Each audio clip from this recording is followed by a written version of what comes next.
The hum of the ultrasound machine was supposed to be the soundtrack to the happiest day of her life. They were about to see their baby for the first time. Her husband, Torin, a man who could buy cities, held her hand, his grip like ice. As the doctor showed them the tiny beating heart, he leaned in, his voice a venomous whisper meant only for her. What a mistake.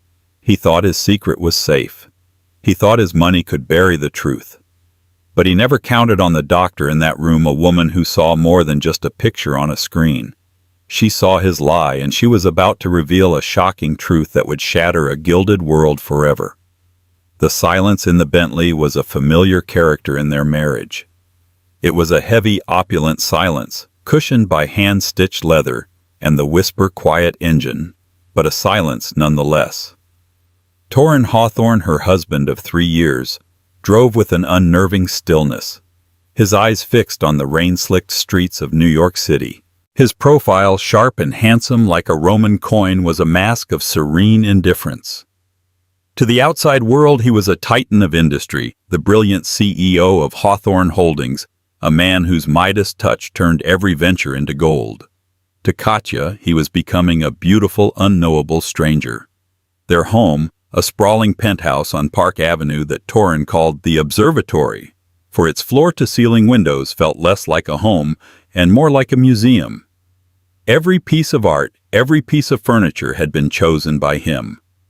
Her life, she was beginning to realize, had also been curated. She had been a promising art historian at the Met when they met. He had swept her off her feet with a whirlwind romance that felt like a fairy tale, dinners in Paris, surprise trips to see the Northern Lights, a blinding diamond that felt more like a beautiful handcuff. He had convinced her to leave her job. An artist needs a patron, Katya, he'd said, and a historian needs to be surrounded by history in the making. Your work is me now. It's us. And she, blinded by love and the sheer force of his personality, had agreed. Now her days were a structured series of luncheons with the wives of his business associates, charity galas, where her only role was to smile, and where his chosen designer, and long quiet afternoons, staring out at a city she lived in but no longer felt a part of. The pregnancy had been her idea, a desperate attempt to build a bridge across the growing chasm between them. She thought a baby, a piece of both of them, would force him to see her again, not just the polished accessory on his arm. When she told him, his reaction was muted.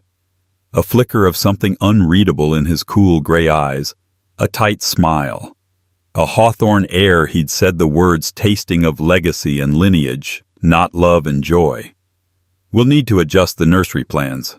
The ride to the renowned obstetrician, Dr. Anya Sharma, was no different. He hadn't wanted to come. It's the 20-week scan, Torin, she had pleaded.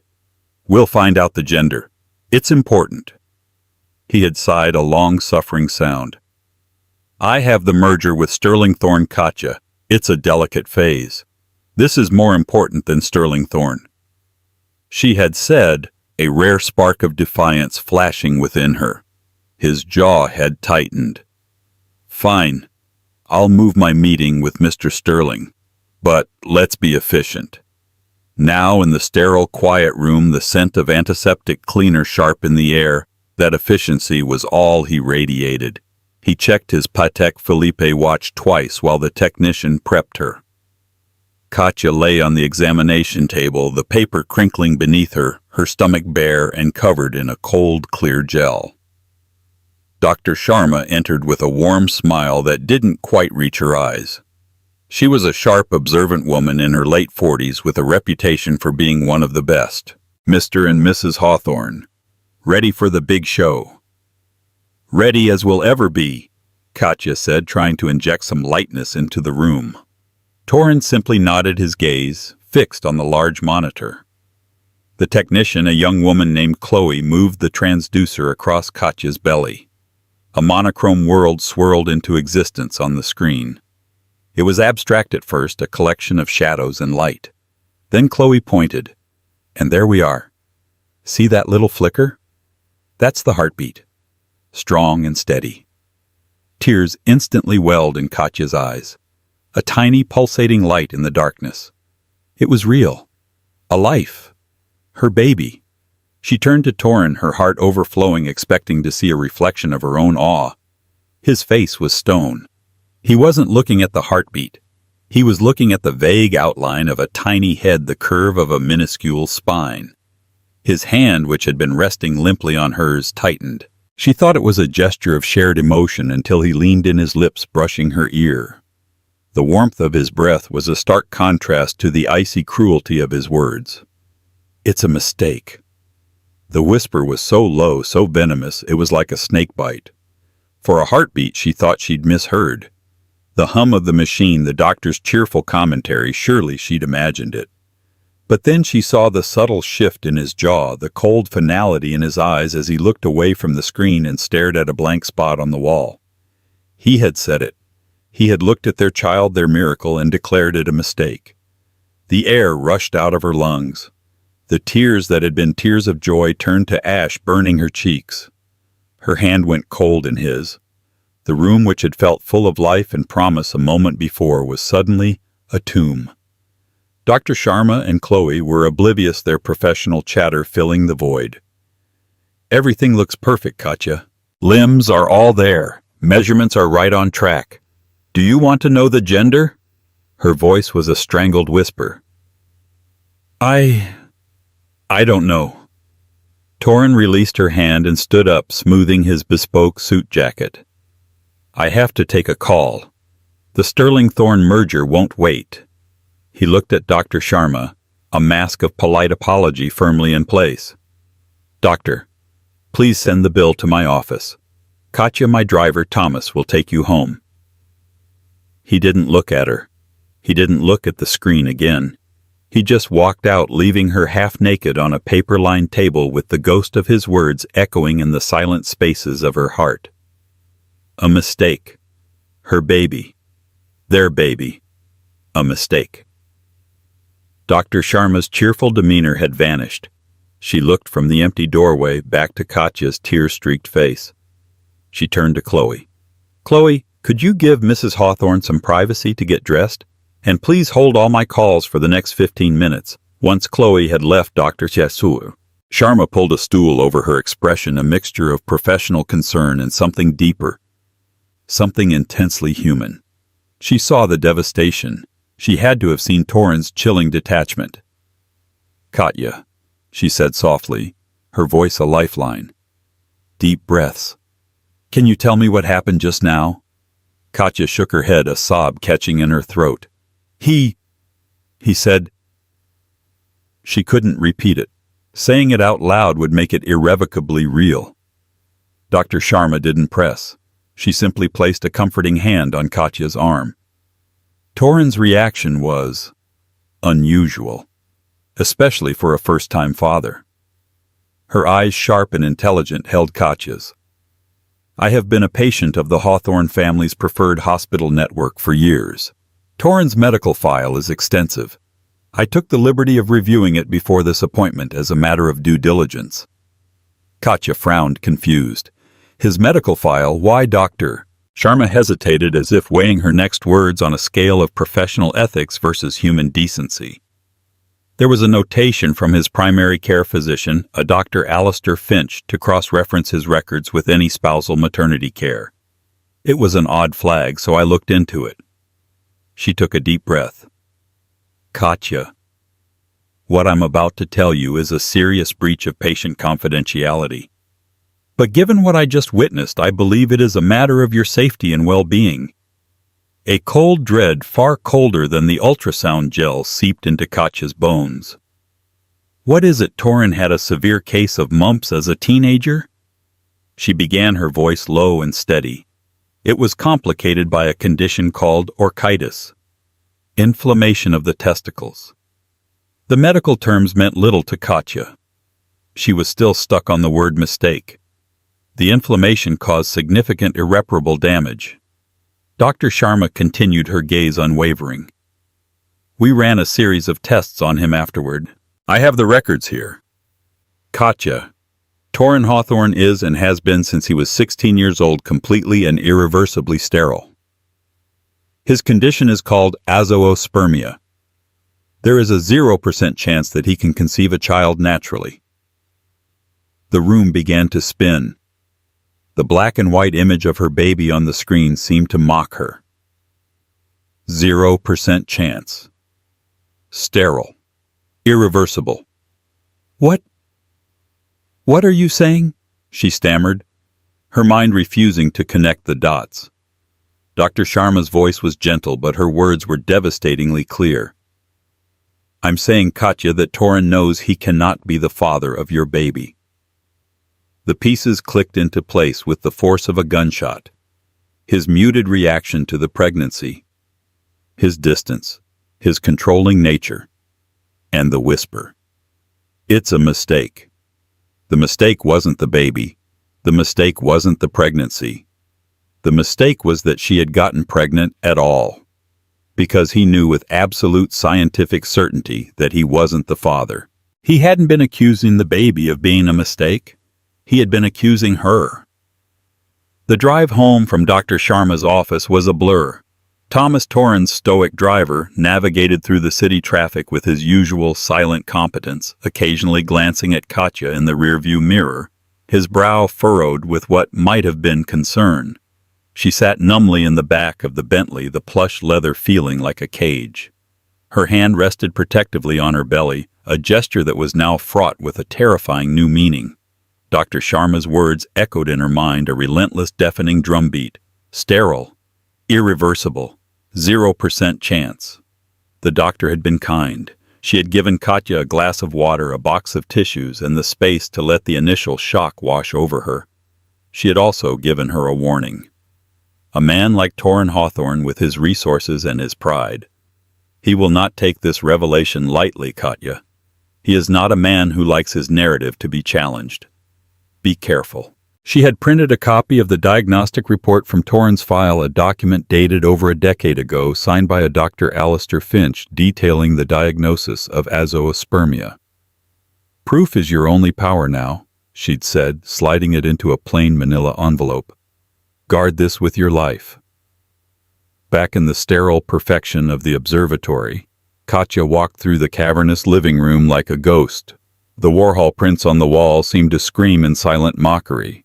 The cityscape outside, usually a source of comfort, felt alien and menacing. Her whole life, this beautiful, curated life, was a lie, a meticulously constructed sham. She had not cheated on Torin. Not once. The very idea was absurd. She loved him, or she had loved the man she thought he was. Her mind raced frantically, trying to find an explanation. Any explanation other than the one staring her in the face. A miracle. A misdiagnosis. A 1 in a billion chance. But Dr. Sharma's certainty had been absolute. The proof was in the envelope clutched in her hand. If she hadn't cheated and he was sterile, then how was she pregnant? The question was a black hole threatening to swallow her whole. Torin came home late that evening. She heard his keys in the door, the soft click as he locked it behind him. She was sitting in the dark, the envelope on the marble coffee table in front of her. She hadn't moved for hours. He switched on a low lamp and the room was bathed in a soft golden glow. He loosened his tie, his movements fluid and confident. Katya. Why are you sitting in the dark? He didn't sound angry, just weary. The powerful CEO home from a long day of empire building. We need to talk, Torin, she said, her voice surprisingly steady. He sighed, running a hand through his perfectly styled dark hair. Can it wait? The Sterling Thorne deal is at a critical juncture. I'm exhausted. No, she said, her voice gaining strength. It can't wait. She gestured to the envelope. I had a very enlightening conversation with Dr. Sharma today, after you left. A flicker of something, anger, fear, crossed his face before being instantly suppressed, replaced by a look of paternalistic concern. He walked over and sat in the armchair opposite her, creating a deliberate distance between them. Are you all right? Is the baby okay? You seemed overwrought at the clinic. The casual cruelty of his words, the way he pretended her distress was just hormonal imbalance, ignited a fire in her chest. The baby is fine. But you know that, don't you? You saw the heartbeat. You also called our baby a mistake. He had the grace to look momentarily uncomfortable. Katya, you misheard. The room was noisy. I was talking about the merger. Don't lie to me, Torin, she said, her voice rising. Don't you dare lie to me. I heard you perfectly, and now I know why you said it. She pushed the envelope across the table. Dr. Sharma showed me this. Your medical file. From when you were 16. He glanced at the envelope but didn't touch it. A slow, cold smile spread across his lips, and the mask of the concerned husband dissolved, revealing the monster beneath. It was a chilling transformation. Dr. Sharma seems to have a problem with patient confidentiality, he said smoothly, his voice dropping to a low, dangerous tone. I'll have my legal team address that with the hospital board. She'll be lucky to practice medicine in this state again. This isn't about Dr. Sharma. This is about you, about us. Katya was on her feet now, her body trembling with a mixture of rage and terror. You're sterile, Torin. You have been for years. You knew you couldn't be this baby's father. You let me believe. You let me think I was going crazy. Why? He stood up, his height and presence suddenly overwhelming in the dimly lit room. He was no longer the charming man she had married. He was a predator. I didn't let you believe anything, Katya, he purred, taking a step towards her. I reacted to a simple biological fact. You came to me, told me you were pregnant. I am your husband. What was I to conclude? The implication hit her like a physical blow. You think I cheated on you. He gave a small, dismissive shrug. The science is quite clear.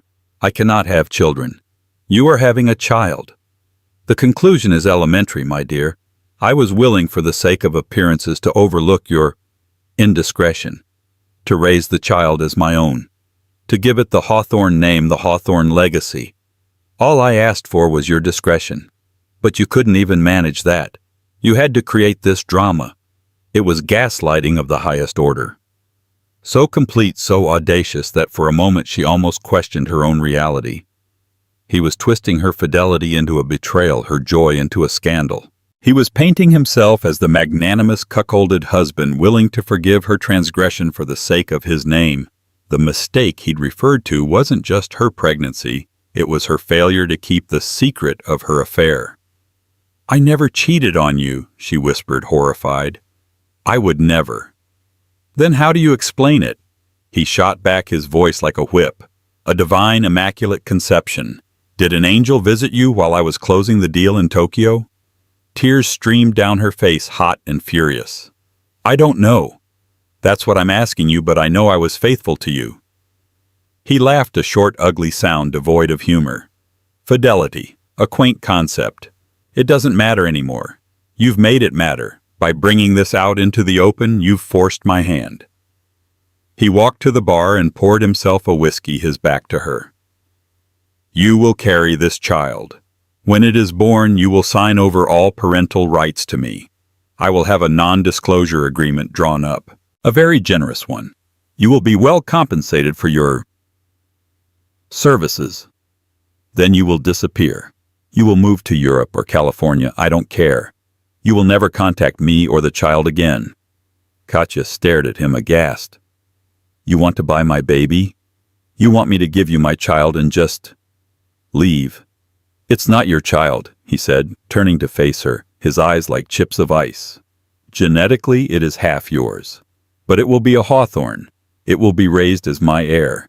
You are merely the vessel, a very beautiful but ultimately disappointing vessel. The cruelty was breathtaking. He was systematically dismantling her identity, wife, partner, and now mother. She was nothing to him but a means to an end, an incubator for an heir he desperately needed but couldn't produce himself. Her mind reeled back to the central, impossible question. If she hadn't cheated and he was sterile, the answer had to lie somewhere in the space between those two truths.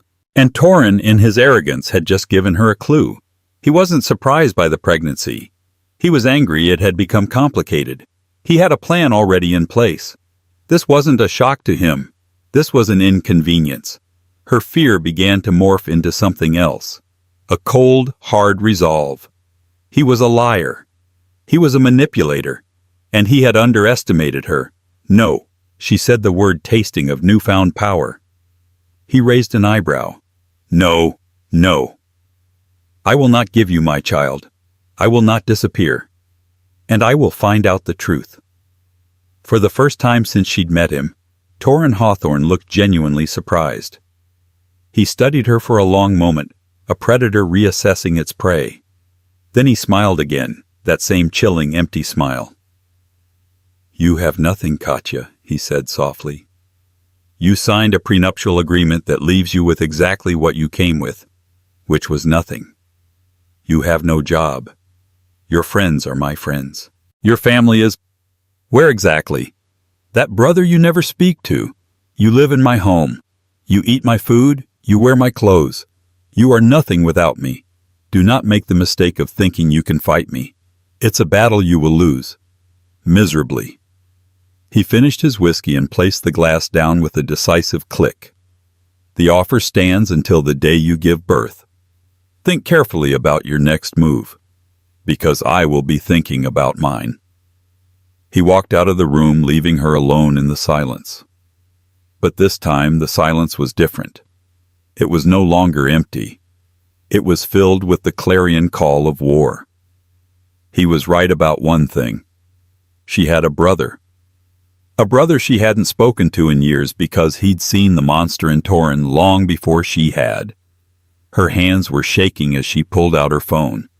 She scrolled through the contacts past the names of society wives and charity organizers until she found the one she was looking for, Liam Vance, her estranged, brilliant lawyer brother, her only hope. She pressed the call button, her heart pounding against her ribs. He answered on the second ring. Katya. His voice was full of surprise. They hadn't spoken since her wedding day when he'd pulled her aside and begged her not to marry Torrin. He's a shark, Katya. He'll eat you alive. She had called him jealous and dramatic. Liam, she sobbed, the dam of her composure finally breaking. Liam, I need your help. You were right. You were right about everything. There was a moment of stunned silence on the other end of the line, followed by the sound of a chair scraping against a floor. Katya. What's wrong? Where are you? Liam's voice had shed its surprise and was now sharp with concern. I'm at home. At the penthouse, she choked out between sobs. Liam, I'm in trouble. I'm pregnant and Torrin. I'm on my way. He cut in. No hesitation. Don't say anything else over the phone. Are you safe right now? Is he there? He's here, but in his study. I'm okay for now. Lock your bedroom door. Don't talk to him. I'll be there in 30 minutes. Just hang on, Katya. I'm coming. The line went dead. For the first time in hours, a tiny sliver of hope pierced through Katya's terror. Liam had always been her protector. Growing up, he was the one who'd patched up her scraped knees and stood up to bullies. He'd gone to Columbia Law while she'd pursued art history at NYU. Their paths diverged, but the bond had been unbreakable until Torrin had systematically severed it, framing Liam's protectiveness as jealousy and disapproval of his wealth. He can't stand to see you happy, Katya, Torrin had said, and she, a fool, had believed him. True to his word, 30 minutes later, the intercom buzzed. It was the front desk. Mr. Hawthorne, a Mr. Liam Vance is here to see you. The doorman, of course, assumed Liam was here to see the man of the house. Torrin's voice came over the internal speaker, cold and clipped. I'm not expecting a Mr. Vance. Send him away. Her blood ran cold. He was trying to isolate her completely. She grabbed her phone and texted Liam frantically. He won't let you up. He's trying to block me in. Liam's reply was almost instant. Go to the service elevator at the end of the hall. Now! Her heart hammered against her ribs. The service elevator was used by catering staff and maintenance. Torrin would never think to monitor it. She slipped out of the living room, her bare feet silent on the cold marble floors. She could hear Torrin on a phone call in his study, his voice a low, angry murmur. She crept down the long hallway past the gallery of curated art, her hand still protectively on her belly. The service elevator was utilitarian and stark. She jabbed the button and prayed. The doors slid open with a quiet hum, and there stood Liam. He looked older than she remembered. His sandy hair was a little shorter, and there were fine lines around his eyes. But those eyes were the same fiercely intelligent and full of a protective warmth that she suddenly realized she had been starved of for 3 years. He pulled her into a hug, and she clung to him, the sobs she'd been suppressing finally breaking free. "It's okay," he murmured, his voice rough with emotion. "I've got you. Let's get out of here." They rode the elevator down in silence. He led her out a back exit into a grimy alley she'd never known existed, a world away from the polished lobby of Park Avenue. The cold night air was a shock to her system.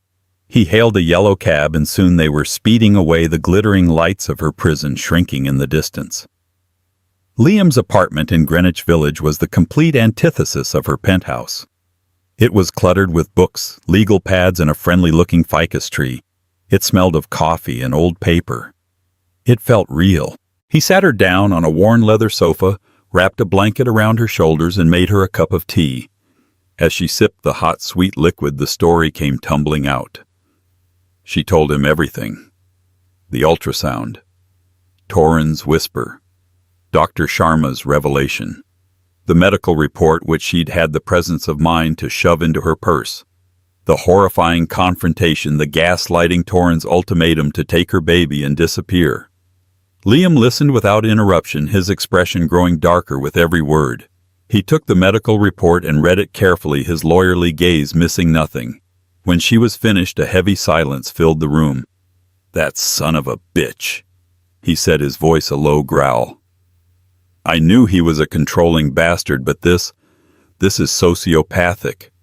He looked at her, his eyes full of a pain that mirrored her own. "Katya, I'm so sorry. I'm sorry I didn't fight harder for you." "It's not your fault," she whispered. "He's a master manipulator. He isolated me and I let him." Liam shook his head. "No more. That ends tonight. First things first, he can't force you to give up your child. Parental rights are not a commodity to be bought and sold. His threats are designed to terrorize you into submission. But he has so much power, Liam. The best lawyers, the judges. He told me he'd ruin Dr. Sharma." "He'll try," Liam said, his jaw tight. "But Dr. Sharma has ethics on her side, and a good lawyer, which I will make sure she has, can argue that her duty of care to you, a patient in clear distress, superseded her duty of confidentiality to him, especially when he was using that confidentiality to perpetrate fraud and emotional abuse." He started pacing his mind, clearly working. "The prenup is another issue. Torin's legal team is the best money can buy. They would have made it ironclad. He's right that you'd likely walk away with very little. But we're not going after his money. We're going for something more important, your freedom, your child, and the truth." He stopped and looked at her. "Katya, this is critical. You said you never cheated." "Never," she said with absolute conviction. "I believe you," he said immediately. "Which leaves a gaping hole in the middle of this. You are pregnant. He is sterile. He knew he was sterile. Yet he wasn't entirely surprised by the pregnancy. He was just angry it became public knowledge between you. He already had a plan to take the baby. This suggests he was expecting a child. Just not in this messy way." Her own thoughts, which had been a chaotic storm, began to clear as Liam laid them out with such logical precision. He was expecting a child. She repeated the idea, solidifying. "So, how?" "There are ways," Liam said, starting to list them on his fingers. "Surrogacy, for one. But you're the one who's pregnant, so that's out. Adoption possible, but the timeline doesn't fit. That leaves assisted reproductive technology. IVF. The acronym hung in the air. In vitro fertilization. But IVF, with what she asked, confused. His sperm is non-viable." "Exactly?" Liam said, his eyes gleaming with a hunter's intensity. It would have to be with donor sperm. But you would know if you went through an IVF cycle, Katya. The hormone injections, the procedures. You'd know. She shook her head. No, nothing like that ever happened. They were silent for a moment, both staring at the impossible puzzle. A pregnancy without intercourse with a fertile partner and without a clinical IVF procedure. It made no sense. Unless... Liam began slowly, his eyes narrowing. Unless the insemination happened without your knowledge. The blood drained from her face. What? How is that even possible? I don't know, he admitted. It sounds like something out of a spy novel. But with a man like Torin, a man with infinite resources and a complete lack of a moral compass, we can't rule anything out. We have to start thinking like he does. Where are the vulnerabilities? Where could he have intervened? He grabbed a legal pad and a pen. Okay, let's be systematic. Think back. Katya, any unusual medical appointments? Procedures? Even a routine checkup that felt off?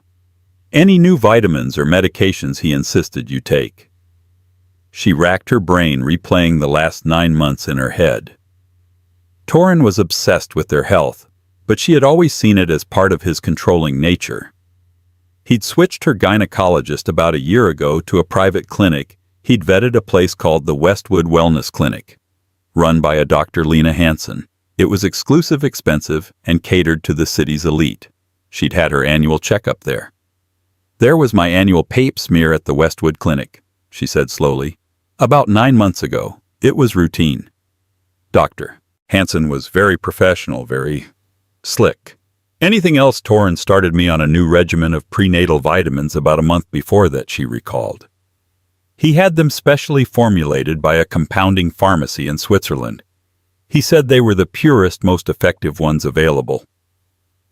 Liam wrote it all down. Westwood Wellness Clinic. Dr. Lena Hansen. Swiss vitamins. He looked up at her. It's a long shot, Katya, but this is where we start digging. We need to find out who owns Westwood, who Dr. Hansen is connected to, and we need to get our hands on one of those vitamin bottles. He looked at the blanket draped over her, at her exhausted, tear-stained face. His expression softened. But first you need to rest. You're safe here. Torin doesn't know this address. I moved 3 years ago after the wedding. The unspoken words hung in the air after she chose him over her brother.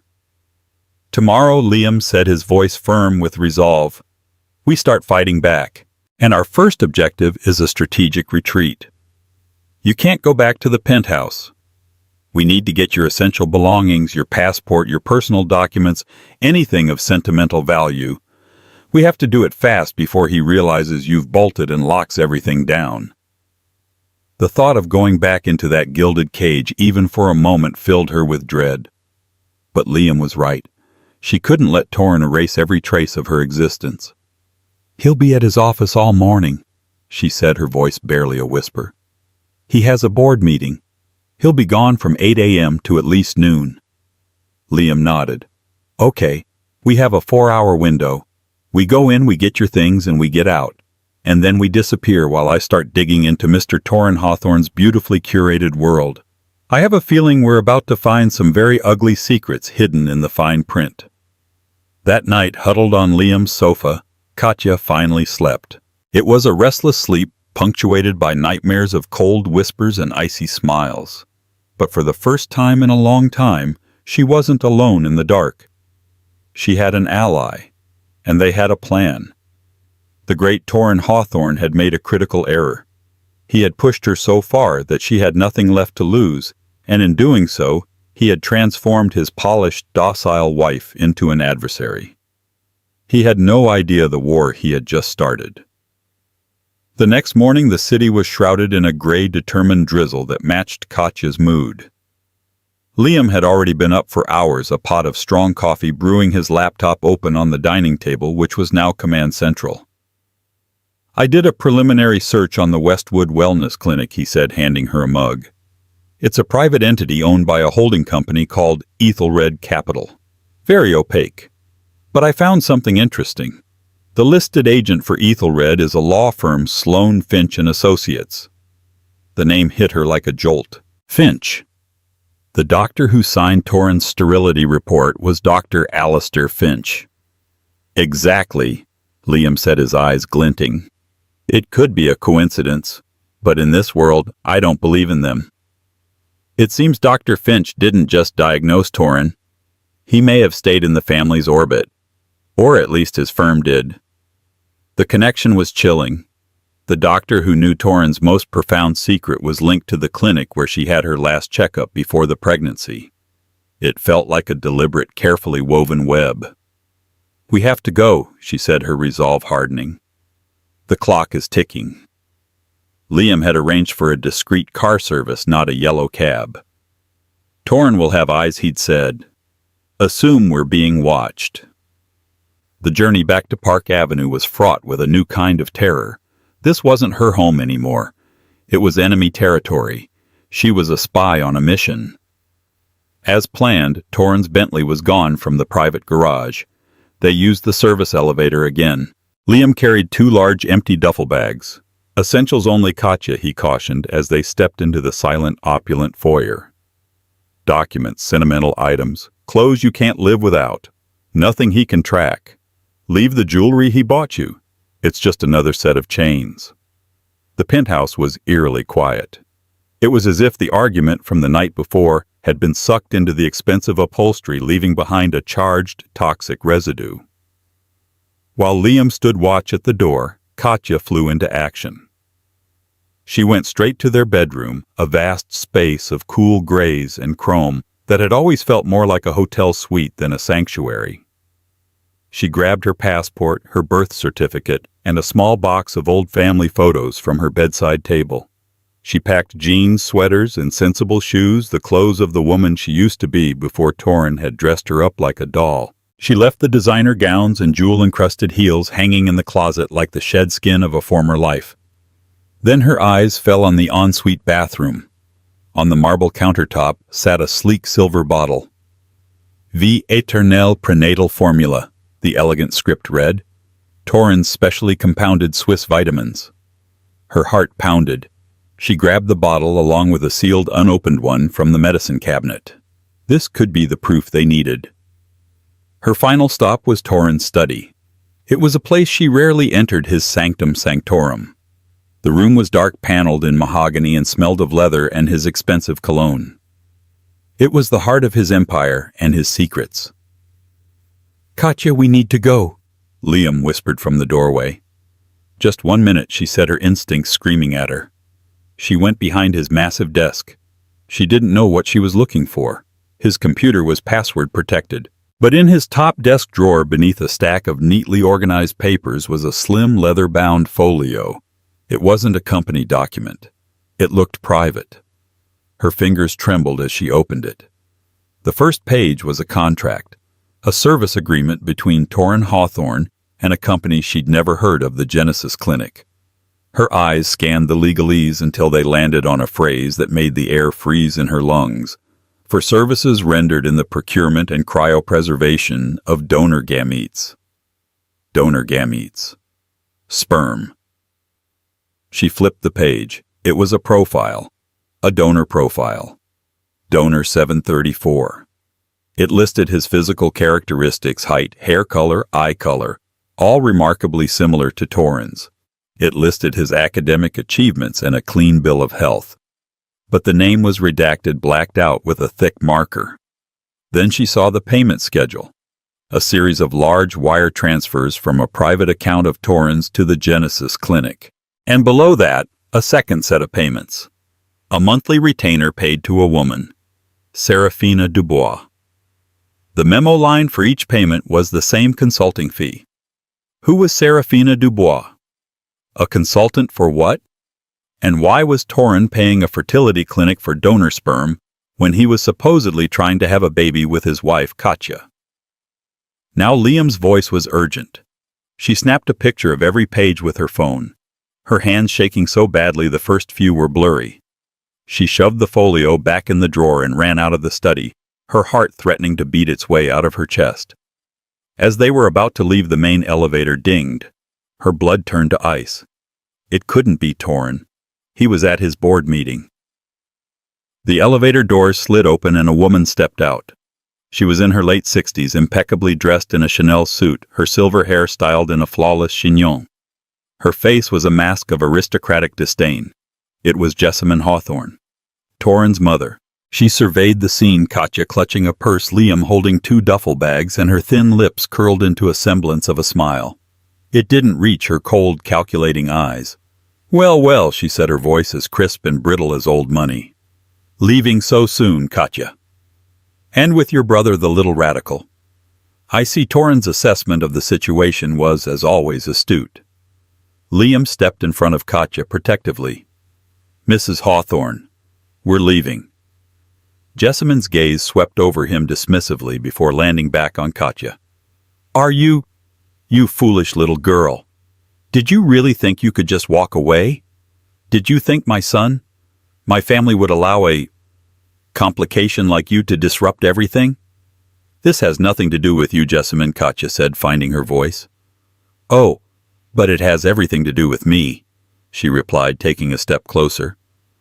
The scent of her expensive perfume, Jean Patou's Joy, filled the air, a cloying, suffocating fragrance. A legacy is at stake. The Hawthorne name, my grandchild. Her eyes dropped to Katja's stomach and her expression softened into something that for a terrifying moment looked like warmth. "You don't have to run, dear. We can be reasonable. Torin is angry, yes. He is proud. But he can be managed. I can talk to him." She opened her handbag and pulled out a checkbook. "You are carrying a Hawthorne. That makes you important to us. But you are not equipped to be its mother. Give us the child. I will personally see to it that you are set up for life. A new name, a beautiful home in the south of France. Anything you desire. You can live out your days in comfort. All you have to do is sign the papers after the birth and walk away." It was the same offer Torin had made, but coated in a veneer of matriarchal concern that was somehow more repulsive. She wasn't just offering to buy the baby. She was offering Katja a golden cage in exchange for her soul. "He is not a Hawthorne," Katja said, her voice shaking with rage. "I don't know who he is, but he is not a Hawthorne, and he is my son. Mine. He is not for sale." Jessamine's mask of civility crumbled. Her face hardened, her eyes flashing with a venomous fury that was so much like her son's. "You ungrateful little tramp! You come into my son's life with nothing, and this is how you repay him, by opening your legs to some stranger and trying to pass off your bastard child as his." "That's enough," Liam said, his voice deadly calm. "We're done here." He took Katja's arm and steered her toward the service elevator. Jessamine's voice followed them down the hall, shrill and laced with panic. "You won't get away with this. Torin will find you. He will take that child from you, and he will leave you with nothing. You will be ruined. Do you hear me? Ruined." The service elevator doors slid shut, cutting off her tirade. Katja collapsed against the wall, trembling uncontrollably. She had known Torin was a monster, but now she knew the monstrosity was inherited. The entire Hawthorne family was rotten to the core. They didn't care about a child. They cared about an heir, a commodity. Back in the car, speeding away from that life for good, Katja showed Liam the photos on her phone. He scrolled through them, his brow furrowed in concentration. "The Genesis Clinic," he muttered. "Donor 734. Serafina Dubois." He looked up at her, his eyes dark with a chilling realization. "Katja, this is darker than we imagined. He wasn't just hiding his sterility. He had a plan, an elaborate premeditated plan to create an heir using a donor, and he was going to pass the child off as his own." "But how did I get pregnant?" she cried, the question still tormenting her. "If I didn't have IVF, how did the donor sperm?" Liam looked at the picture of the vitamin bottle, then back at the legal documents on the phone. "I don't know for sure," he said slowly, his voice grim. "But I have a sickening theory. It's called cryptic insemination. It's highly unethical, illegal in most places, and almost impossible to prove. But for a man with Torin's resources and connections to Dr. Finch's network and a private clinic, he wouldn't need your consent if he could bypass it entirely." The implication was horrifying. The vitamins from Switzerland. The private clinic.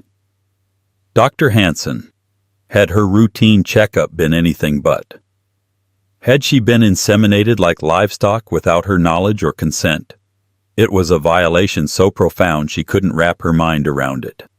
"Now we have a name," Liam said, his voice like steel. "Serafina Dubois. She's the key. We find her. We find out her role in all this, and we find out the identity of donor 734. He looked at Katya, his hand covering hers. "This is our new mission. We're not just escaping Katya. We're hunting." They went to ground, retreating to a secluded family cabin in the Catskills. The isolation was a balm to Katya's fractured nerves. While she focused on her health, Liam converted the rustic living room into a war room. He hired a sharp private investigator, an ex-cop named Marcus Thorne, who began charting the dark constellation of Torin's deceit, the doctors, the clinics, and the mysterious Serafina Dubois. The first breakthrough came from the unopened bottle of Swiss vitamins. Liam had it sent to a lab for analysis. The results were sickening. "It's worse than we thought," Liam said, his face grim as he read the report. The pills weren't just nutrients. They contained a powerful sedative and a cocktail of hormones designed to optimize fertility. The clinical words painted a horrifying picture. "He was drugging me," Katya whispered, the violation stealing her breath. She had been an unwilling participant in her own pregnancy. Her anger, once a spark, now hardened into cold, unbreakable resolve. Soon after Marcus Thorne's investigation bore fruit, the money trail laundered through shell corporations led him to Serafina Dubois. He found her address in a discreet Soho apartment building. "I have to see her," Katya declared, her voice firm. The time for hiding was over. They approached with caution. While Liam and Marcus waited nearby, Katya went to the building alone, her heart a steady drum against her ribs. She buzzed the apartment. "My name is Katya Hawthorne," she said into the intercom, her voice clear. "We need to talk about Torin." After a tense silence, the lock clicked open. The woman who answered the door. Serafina was not the cold accomplice Katya had envisioned. She was elegant, with intelligent, weary eyes that held a universe of regret.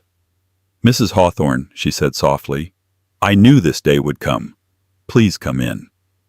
Inside the minimalist apartment, the truth finally spilled out. "I was a geneticist," Serafina began, her hands trembling. "I ran a fertility clinic called Genesis. Torin came to me years ago, obsessed with having a biological heir he knew he could never produce. When I told him it was impossible, he changed the plan. He wanted a child that appeared to be his, using a donor who was a perfect physical match. Donor 734. Katya breathed. Serafina nodded. But that wasn't enough for him. He insisted the child be carried by you to complete the illusion. I told him it was illegal, a monstrous ethical breach. But he had leveraged my brother's gambling debts. Torin paid them, and in return he owned me. He forced me to orchestrate everything. The drugged vitamins, the procedure. Dr. Hansen at the Westwood Clinic was one of his puppets, too. Her voice broke. I am so sorry. I've lived with this guilt every day. The confession was damning, but one final crucial question remained. Who was the donor? Katya asked, her voice trembling. Who is my baby's father? A fresh wave of fear washed over Serafina's face. Torin's cruelty has layers, she explained. He wanted the donor to be someone he could control completely, an insurance policy. He chose his younger brother, Michael. The name landed with the force of a physical blow. Michael Hawthorne, the disowned artist, the family disgrace. Torrin despised him, Serafina whispered. He found Michael, offered him life-changing money to be the donor, and forced him to sign an NDA and disappear. It was his ultimate twisted victory to use the genetics of the brother he hated to create the heir he would raise as his own. Armed with Serafina's sworn affidavit, Liam's team moved swiftly. They located Michael Hawthorne living a quiet, anonymous life in a small town on the coast of Maine. He was a painter of melancholic seascapes, a man haunted by a deal he had never fully understood. Katja traveled to Maine to meet him. Standing on a wind-swept cliff overlooking the Atlantic, she saw a man who shared Torrin's frame, but none of his menace. His eyes were kind. They were her baby's eyes. "I am so sorry," Michael said, his voice thick with regret. "I never knew." In that moment, standing beside the stranger, who was the biological father of her child, Katja felt the last piece of the puzzle click into place. He was not a ghost. He was family. The final confrontation was not a dramatic showdown, but a swift legal execution. Liam presented Torrin's lawyers with their arsenal: Serafina's testimony, the lab reports, Michael's statement, and the threat of criminal charges for assault and unlawful insemination. The story, if made public, would not just tarnish the Hawthorne name, it would obliterate the entire empire. Jessamine Hawthorne attempted a desperate smear campaign, but against the mountain of evidence it was useless. Faced with total ruin, Torrin folded.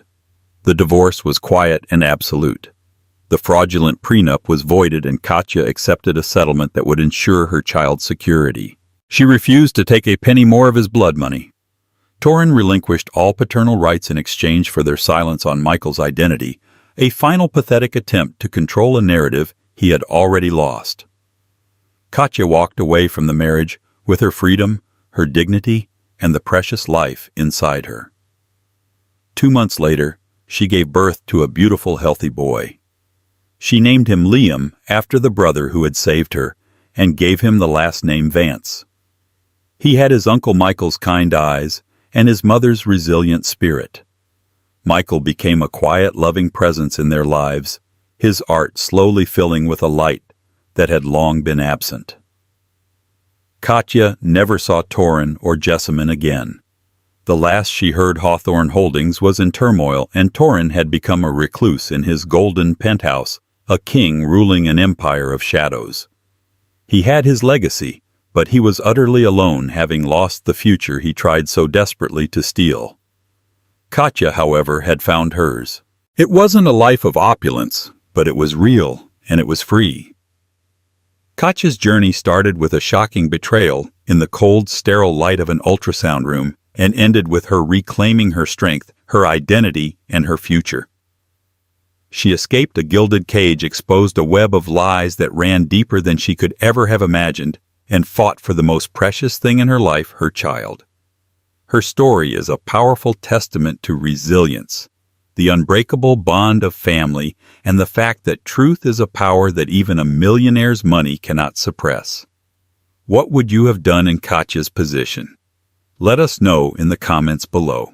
A gender reveal party for a millionaire's baby. The perfect wife, the perfect life, all displayed under a canopy of pink and blue balloons. But what happens when the perfect illusion shatters? This isn't just a story about infidelity. It's a story about a woman who was pushed to the edge only to reveal that she'd been 10 steps ahead the entire time. When her husband's pregnant mistress crashed the party to destroy her life, she had a surprise waiting for them both. A surprise that would unravel a web of deceit and bring a powerful man to his knees. Stick with me, because this story is a masterclass in revenge. The air at the Astor estate didn't just feel expensive, it smelled of it. A carefully curated blend of salt water from the Long Island Sound, the thousands of white roses flown in from Ecuador, and the subtle, clean scent of old money. It was the scent of Barrett Astor's world, a world he had built, and one his wife, Jocelyn Wren Astor, had meticulously decorated. Today, that world was painted in saccharine shades of baby pink and powder blue. Their gender reveal party was like everything Barrett did, an exercise in glorious excess. A marquee the size of a ballroom stood gleaming on the east lawn, its silk-draped ceiling shimmering with fairy lights. A string quartet played Vivaldi near a gushing champagne fountain, while Michelin-starred chefs artfully arranged canapes that looked more like jewelry than food. 200 of New York's finest bankers, tech moguls, art dealers, and the women with surgically perfected smiles who accompanied them floated across the manicured grass. They were all there to celebrate the next chapter of the Astor dynasty, their baby. Jocelyn moved through the crowd, a fixed, serene smile on her face. At 7 months pregnant, she felt like a ship in full sail, majestic and slow. Her custom-made organza dress, a gentle cream, flowed around her pronounced bump. To the outside world, she was the epitome of grace and fortune. Mrs. Jocelyn Astor, wife of the real estate titan, Barrett. Astor, soon to be the mother of his heir. They saw the 20-carat diamond on her finger, the effortless elegance, the adoring husband who never strayed too far from her side. "There's my beautiful Madonna." Barrett's voice, a smooth baritone that could charm investors out of billions, purred into her ear. He wrapped an arm around her waist, his other hand coming to rest possessively on her belly. The baby kicked a sharp jab against his palm. "He knows his father." Barrett chuckled, his smile broad and brilliant for the cameras. Oh yes, there were cameras. A photographer from Vogue and a videographer documenting every perfect moment for their family archives. Barrett understood the currency of perception better than anyone. "Or she's telling you to give her some space." Jocelyn replied, her voice light, betraying none of the acid that had been churning in her stomach for months. He kissed her temple, a public display of affection that felt as cold and rehearsed as a line from a play. "Nonsense, the kid's a genius already. Look at this, Izzy." He gestured around them at the sea of influential faces. "This is all for them. Born on a launch pad to the moon." Jocelyn looked at him, really looked at him. At 42, Barrett Astor was a masterpiece of masculine power. Tall, with expertly tailored clothes that hugged his athletic frame, sharp blue eyes, and a jawline that could cut glass. He had the kind of looks and wealth that made people forgive him for anything. For arrogance, for ruthlessness, for infidelity. He thought his wife was his greatest acquisition. Beautiful from a good, though not wealthy family, intelligent enough to be a charming hostess, and docile enough not to question his authority. He believed she was blissfully unaware, content in her gilded cage. He had always underestimated her. That was his greatest mistake. Her best friend Amelia caught her eye from across the lawn. Her expression was a mixture of awe at the spectacle and concern. She was one of the few people who knew the real Jocelyn, the one who had graduated top of her class from Columbia Law before trading a legal career for Barrett's World. She knew Jocelyn's quietness wasn't weakness. As Jocelyn excused herself, promising Barrett she'd be right back, Amelia intercepted her near the rose gardens. "This is insane, Bella," she whispered, her eyes wide. "He didn't just throw a party, he staged a coronation. Theatrics are his specialty." Jocelyn said, her hand instinctively cradling her bump. "How are you holding up? And I mean really?" Amelia's gaze was piercing. Jocelyn took a deep breath, the scent of roses suddenly cloying. "The dress is tight, my feet are swollen, and the smile is starting to cramp my cheeks. Other than that, just peachy." "Bella." "I'm fine, Amelia, I promise. The show is almost over." Her voice was low but firm. She had a plan. A plan she had been meticulously crafting for 112 days. Ever since the day she found the first receipt.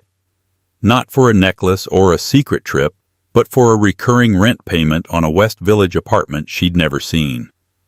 It was such a boringly corporate way to discover a person's life was a lie. No lipstick on the collar, just a PDF in a misdirected email. From there, the rest of the lies unraveled with terrifying ease. The late nights at the office, the business trips to the Caymans that were a little too frequent. She had hired a private investigator, the best money could buy her money from the trust her late grandfather had left her, a detail Barrett had always found quaint and unnecessary. The investigator, a discreet man named Mr. Harding, was brutally efficient. He gave her a folder filled with photographs, dates, and times. The other woman's name was Chloe Jenkins, a 26-year-old gallery assistant, pretty eager and utterly disposable in Barrett's world. The real blow, the one that had knocked the air from Jocelyn's lungs and solidified her resolve, came a month ago.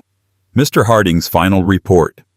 Chloe Jenkins was pregnant too, about 4 months along.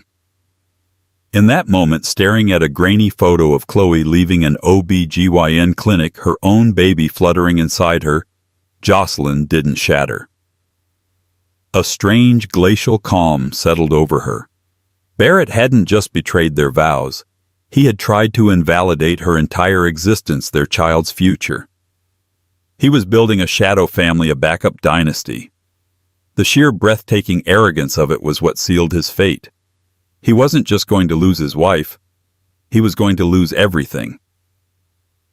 "Jocelyn Barrett," a voice boomed. It was Marcus Thorne Barrett's right-hand man and lawyer, a shark in a Savile Row suit. "It's almost time for the main event. The chopper is 5 minutes out." Of course, Barrett hadn't settled for a simple cake cutting or a box of balloons. No, he had arranged for a helicopter to fly overhead and release colored smoke, pink or blue, to announce the gender of their child to the world. "We're coming, Marcus," Barrett called out, striding over to take his wife's hand. He squeezed it, a gesture that was meant to be reassuring but felt like a manacle. "Ready, my love." "More than ready," Jocelyn said, meeting his gaze. For the first time in months, the smile she gave him was genuine. It was the smile of a predator who knows the trap has been set and the prey is walking right into it. He mistook it for wifely devotion. They walked to the center of the lawn where a large white platform had been erected. Their guests gathered around them, their phones held high, a sea of expectant faces. The collective net worth of the people standing on that lawn could have bailed out a small country. They were here for the show, and Jocelyn was determined not to disappoint them. The rhythmic thump, thump, thump of helicopter blades began to beat in the distance, growing steadily louder. The sound of impending doom. Barrett's arm was tight around her, his body radiating a smug, triumphant energy. He was the king of his castle, about to announce his heir. He felt untouchable. Jocelyn subtly scanned the perimeter of the crowd. She saw Amelia giving her a shaky thumbs up. She saw Marcus Thorne looking proud. And standing near the main gate, almost hidden by an ancient oak tree, she saw a familiar face from Mr. Harding's report. A woman with a sharp suit and an even sharper expression. Her lawyer, Eleanor Vance. She wasn't just a guest. She was the overture to the opera of Barrett's destruction. Everything was in place. The helicopter was almost overhead now, a deafening roar that drowned out the string quartet. A giant screen behind them showed a live feed of the sky. Barrett squeezed Jocelyn's shoulder, his voice ecstatic. "Look, Izzy, this is it. The moment we've been waiting for." She looked up at the sky, but her mind was elsewhere. She was thinking about the serene confidence of a man who believes he holds all the cards, who believes his wife is a beautiful, fragile doll. He was waiting for a puff of pink or blue smoke. He had no idea the storm that was about to break. And then, as if summoned by the chaos in her own heart, she saw her. Pushing her way through the impeccably dressed crowd, a flash of fury in a too-tight red dress.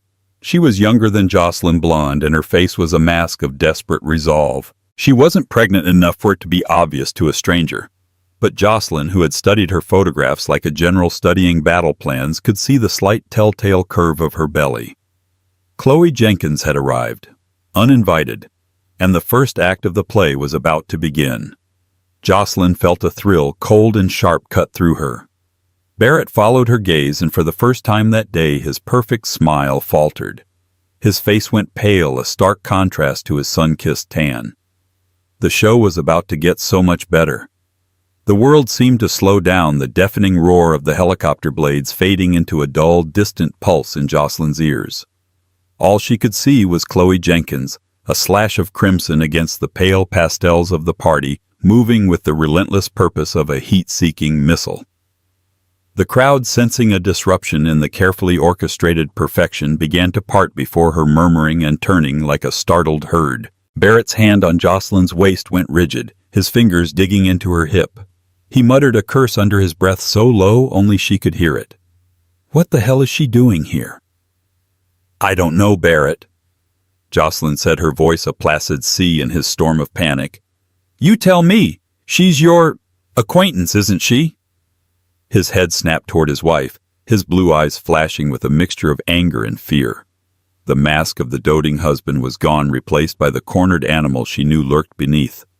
Stay here, he commanded, his voice a harsh whisper. He started to move toward Chloe, no doubt intending to intercept her, to placate her, to hustle her away before she could detonate the bomb she so clearly carried. But Jocelyn placed a hand on his arm, her grip surprisingly strong. No, she said, her voice still calm yet carrying an authority that made him pause. Don't you dare leave my side. Our guests are watching. We are about to welcome our child. You will stand here with your wife. Every word was a steel shard wrapped in velvet. He was trapped. To abandon his wife now on the platform with hundreds of eyes and a Vogue photographer capturing every flicker of emotion would be a fatal error. He would look like a cad running from a scene. So he stood frozen, a statue of impotent rage, as Chloe closed the distance. She stopped at the foot of the small platform, her chest heaving. Her eyes, red-rimmed and wild, were locked on Barrett. She ignored Jocelyn completely, as if she were nothing more than a piece of scenery. Barrett, she said, her voice trembling but loud enough to carry over the now idling helicopter. How could you? I've been calling you all day. A collective gasp rippled through the audience. The murmuring intensified. Phones which had been pointing at the sky now pivoted to capture this far more interesting drama. Marcus Thorne started pushing through the crowd, his face grim, but he was too far away. Barrett attempted to regain control, plastering a strained, dismissive smile on his face. I'm sorry you must be confused, he said, his voice artificially loud. This is a private party. Confused? Chloe let out a laugh that was half sob, half shriek. Oh, I'm not confused. You're the one who's confused if you think you can ignore me. If you think you can stand up here with her and pretend I don't exist. She finally turned her venomous gaze on Jocelyn. And you? She sneered, looking Jocelyn up and down, her eyes lingering on the swollen belly. You think you've won, don't you? Standing there looking so perfect. Well, he doesn't love you. He loves me. He told me. Jocelyn remained silent, her expression one of detached, regal sorrow. She had to play her part. The wronged, dignified wife. It was crucial for what was to come. She let Chloe have her moment. She let the crowd see her as the hysterical interloper, the homewrecker. This woman is clearly unwell, Barrett announced to the guests, his hand gesturing vaguely for security, who were hesitating, unsure how to handle the situation without making it worse. I apologize to everyone for this unfortunate disruption. Unwell! Chloe's voice rose to a scream. I'll show you unwell, you lying bastard! And then she delivered the line Jocelyn had been waiting for. The line she knew Chloe would deliver because Mr. Harding's report had included transcripts of her tearful phone calls to her own best friend. She was desperate, and she believed Barrett's lies. She put a hand on her own stomach, a defiant echo of Jocelyn's maternal pose. I'm pregnant, she declared, her voice ringing across the silent lawn. I'm pregnant with Barrett Astor's son. He promised me. He promised he was leaving you to be with me and our baby. Chaos. Absolute delicious chaos. The whispers erupted into audible chatter. The Vogue photographer was clicking away a predator, sensing a kill. Jocelyn saw the flash of dozens of phone cameras. This moment was already being uploaded, shared, commented on. The Astor gender reveal had just become the social media event of the year for all the wrong reasons. Barrett looked utterly decimated. His face, which had been pale, was now a ghastly shade of gray. He looked from Chloe's determined face to his wife's serene one, then out at the sea of his peers, their expressions ranging from shock to pity to poorly concealed schadenfreude. His perfect world, his carefully curated image, was being torn to shreds in real time. "It's a lie," he stammered, his voice losing its commanding tone. "She's lying. She's obsessed. I barely know her." It was a weak, pathetic defense, and everyone knew it. Chloe laughed again, a sound stripped of all humor. "Barely know me? I have texts, Barrett. Hundreds of them. Pictures. I have the lease to the apartment you pay for. The one where you told me you loved me, where you said your wife was just a business arrangement, that your marriage was cold and loveless." Every word was a nail in his coffin. He was flailing, drowning in the public square, and he looked at Jocelyn, a desperate, pleading look in his eyes. He expected her to do something. To faint, to cry, to run off in shame. He expected her to create a diversion, to be the hysterical pregnant wife so he could play the part of the beleaguered husband managing two emotional women. She would do none of those things. Instead, she finally spoke. Her voice, amplified by the microphone still clipped to her dress, was clear, calm, and carried across the entire lawn, silencing the gossip instantly. "Actually," Jocelyn said, turning to face the crowd, her hand still resting on her baby bump, "she's not entirely lying." Barrett's head whipped back around to face his wife, his jaw slack with disbelief. Chloe stared, her tirade cut short, confusion clouding her features. The entire party held its breath. Jocelyn looked at Chloe, her eyes devoid of hatred. Instead, she offered a look of something akin to pity. "He did rent an apartment for you in the West Village, Suite 14B on Charles Street. He did take you to Mustique for your birthday in April while telling me he was closing a deal in Singapore. And he did tell you he loved you. Barrett is very generous with his words when he wants something." The level of detail was stunning. Jocelyn could feel Barrett's entire body go rigid with shock. He was staring at her as if he'd never seen her before, in a way he hadn't. "How?" he croaked. She ignored him, keeping her attention on the stunned guests and the very confused mistress. "And you are indeed pregnant," she continued, her voice smooth as silk. "About 16 weeks, I believe. Congratulations. Barrett and I are so very excited about additions to the family." The sarcasm was subtle, but it landed like a precision-guided missile. Then Jocelyn turned her attention fully to her husband. The serene mask fell away, replaced by a gaze as cold and hard as a diamond. "But this is where the story gets interesting," she said, her voice dropping slightly, drawing everyone in. "Because while Barrett was making promises in your little love nest, he was being careless. And while you," she said, glancing at Chloe, "were planning your future with a married man, you made one fatal miscalculation." She let the silence hang in the air for a beat, savoring the moment of absolute power. The helicopter was still hovering, forgotten. The pink and blue decorations seemed absurd now, relics of a reality that no longer existed. "You both," Jocelyn said, her eyes sweeping over Barrett and Chloe, "underestimated me." She gave a slight nod. It was a prearranged signal. From the edge of the crowd, two figures began to move forward. Not security, not party planners. One was Eleanor Vance, her lawyer, her leather briefcase in hand. The other was a burly, stern-looking man, a professional process server. They walked calmly, purposefully up to the platform. Barrett watched them approach, his face a canvas of dawning horror.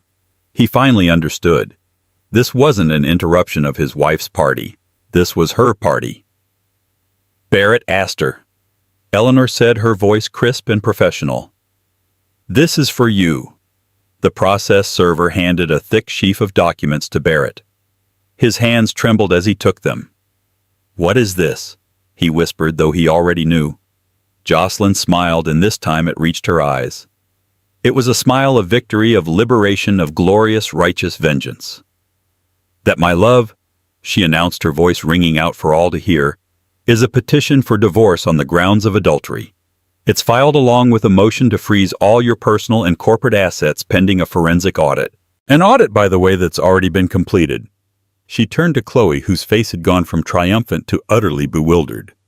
"And as for your baby," Jocelyn said, her voice softening just a fraction, "I hope for his sake he looks like you, because he won't be seeing a single dollar of the Astor fortune. You see, a month ago, in light of Barrett's extracurricular activities, I had him sign an updated post-nuptial agreement." Jocelyn looked back at her husband, whose face had crumpled in utter defeat as he stared at the papers in his hand. "An agreement that contains a rather stringent infidelity clause, one that renders our original prenup null and void and awards me 70% of all marital assets.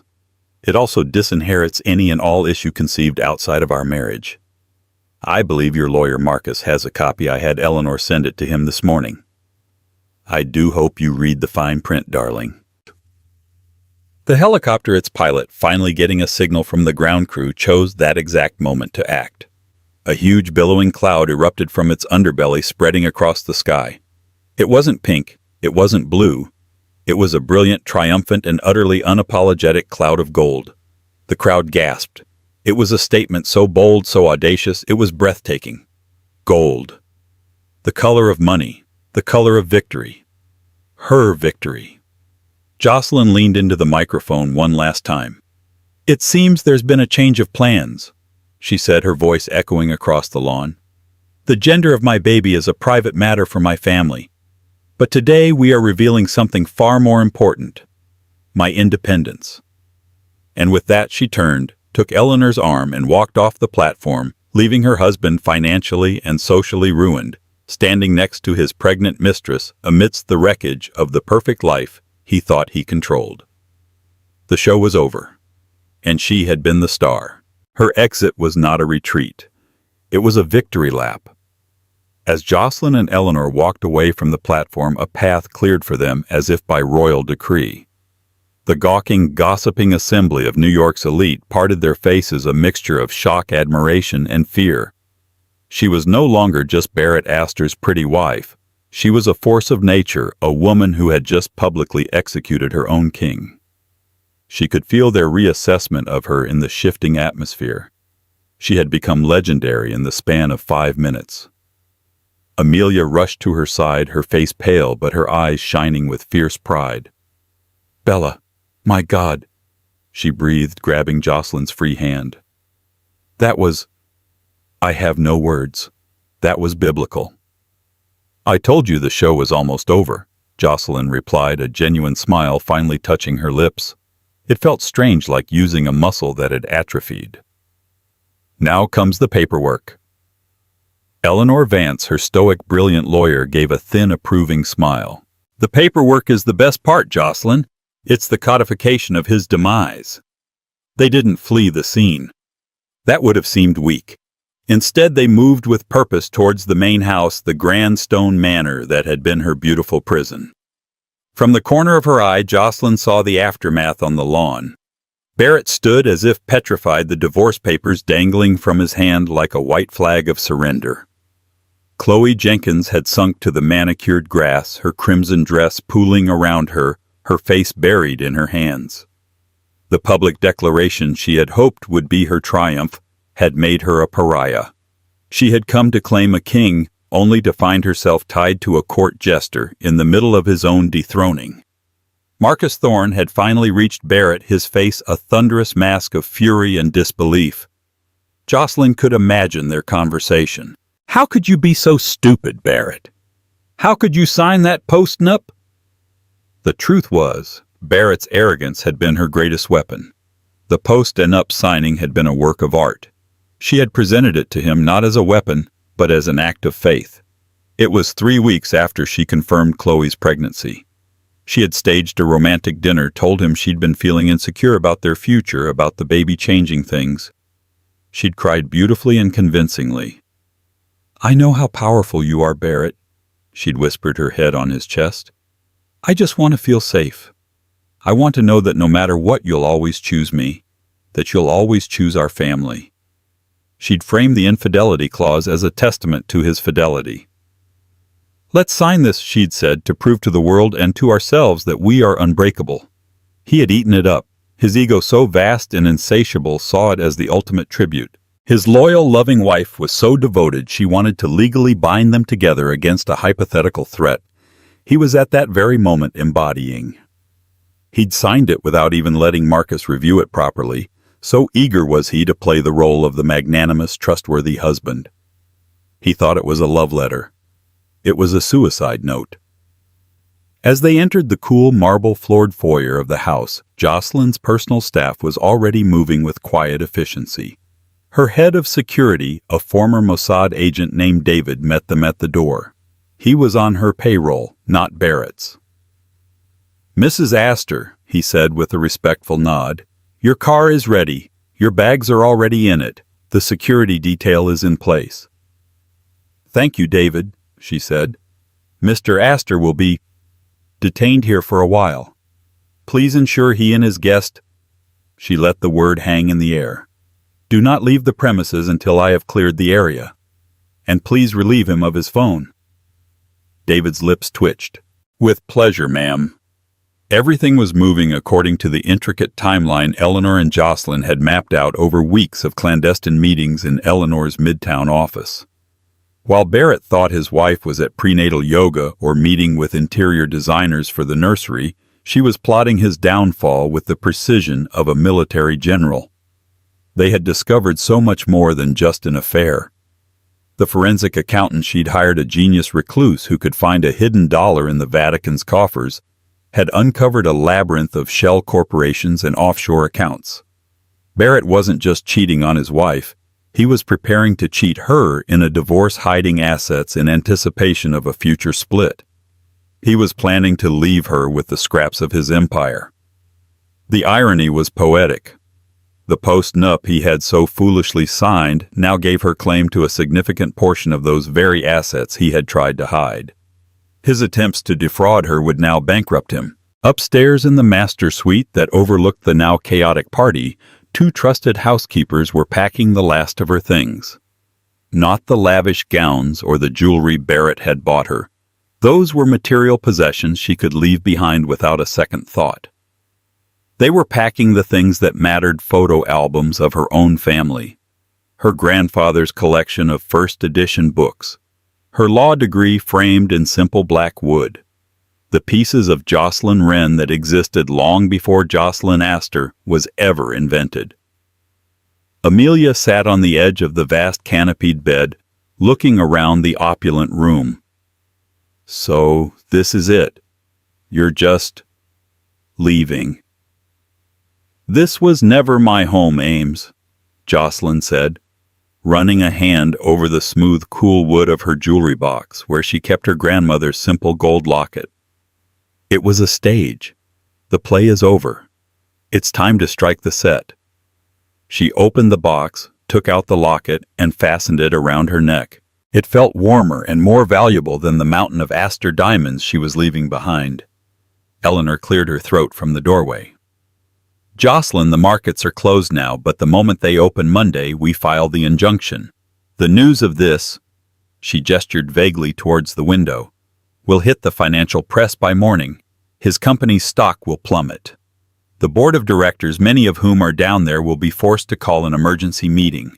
With his assets frozen and this public scandal, his position as CEO will be untenable."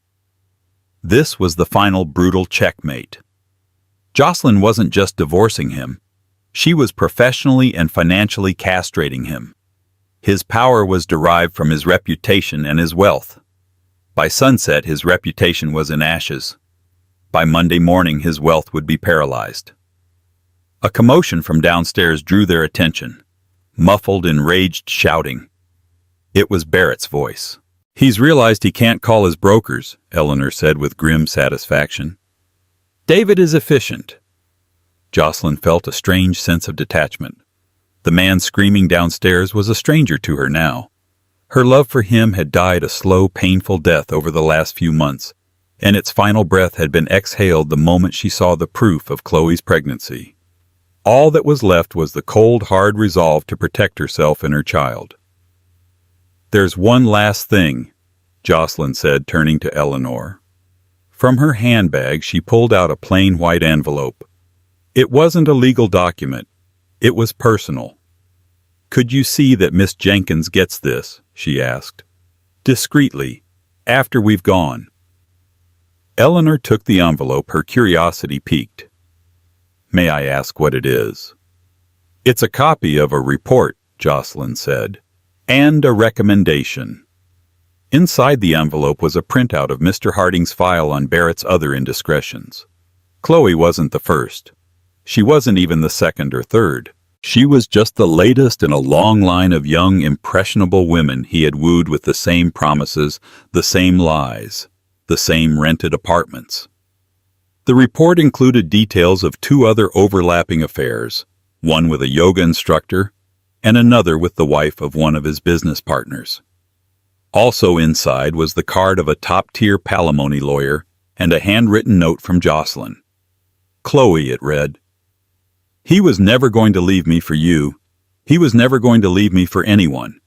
He doesn't build partnerships. He acquires assets. You and your child deserve better than his lies. The enclosed report might give you some perspective. The lawyer's card might give you a future. Your fight is not with me. It never was. Good luck. IA." It wasn't an act of kindness, not really. It was a strategic move. Arming Chloe with this information would ensure she would direct her righteous anger where it truly belonged, at Barrett. She would become another legal battle. He would have to fight another drain on his resources and his spirit. It was Jocelyn's final parting gift to him, a hornet's nest delivered by messenger. "You, Jocelyn Astor," Amelia said, shaking her head in wonder, "are playing chess while everyone else is playing checkers." "Barrett taught me the value of thinking 10 moves ahead," Jocelyn replied quietly. "He just never imagined I'd be playing against him." With a final look around the room that held so many hollow memories, she walked out. She descended the grand sweeping staircase, her back straight, her head held high. She didn't look towards the sounds of Barrett's pathetic rage. She didn't look out at the wilting party. She looked straight ahead towards the massive oak doors that led to her freedom. As she stepped out into the late afternoon air, the golden smoke from the helicopter had dissipated, leaving behind a clear blue sky. It felt like a promise, a new beginning.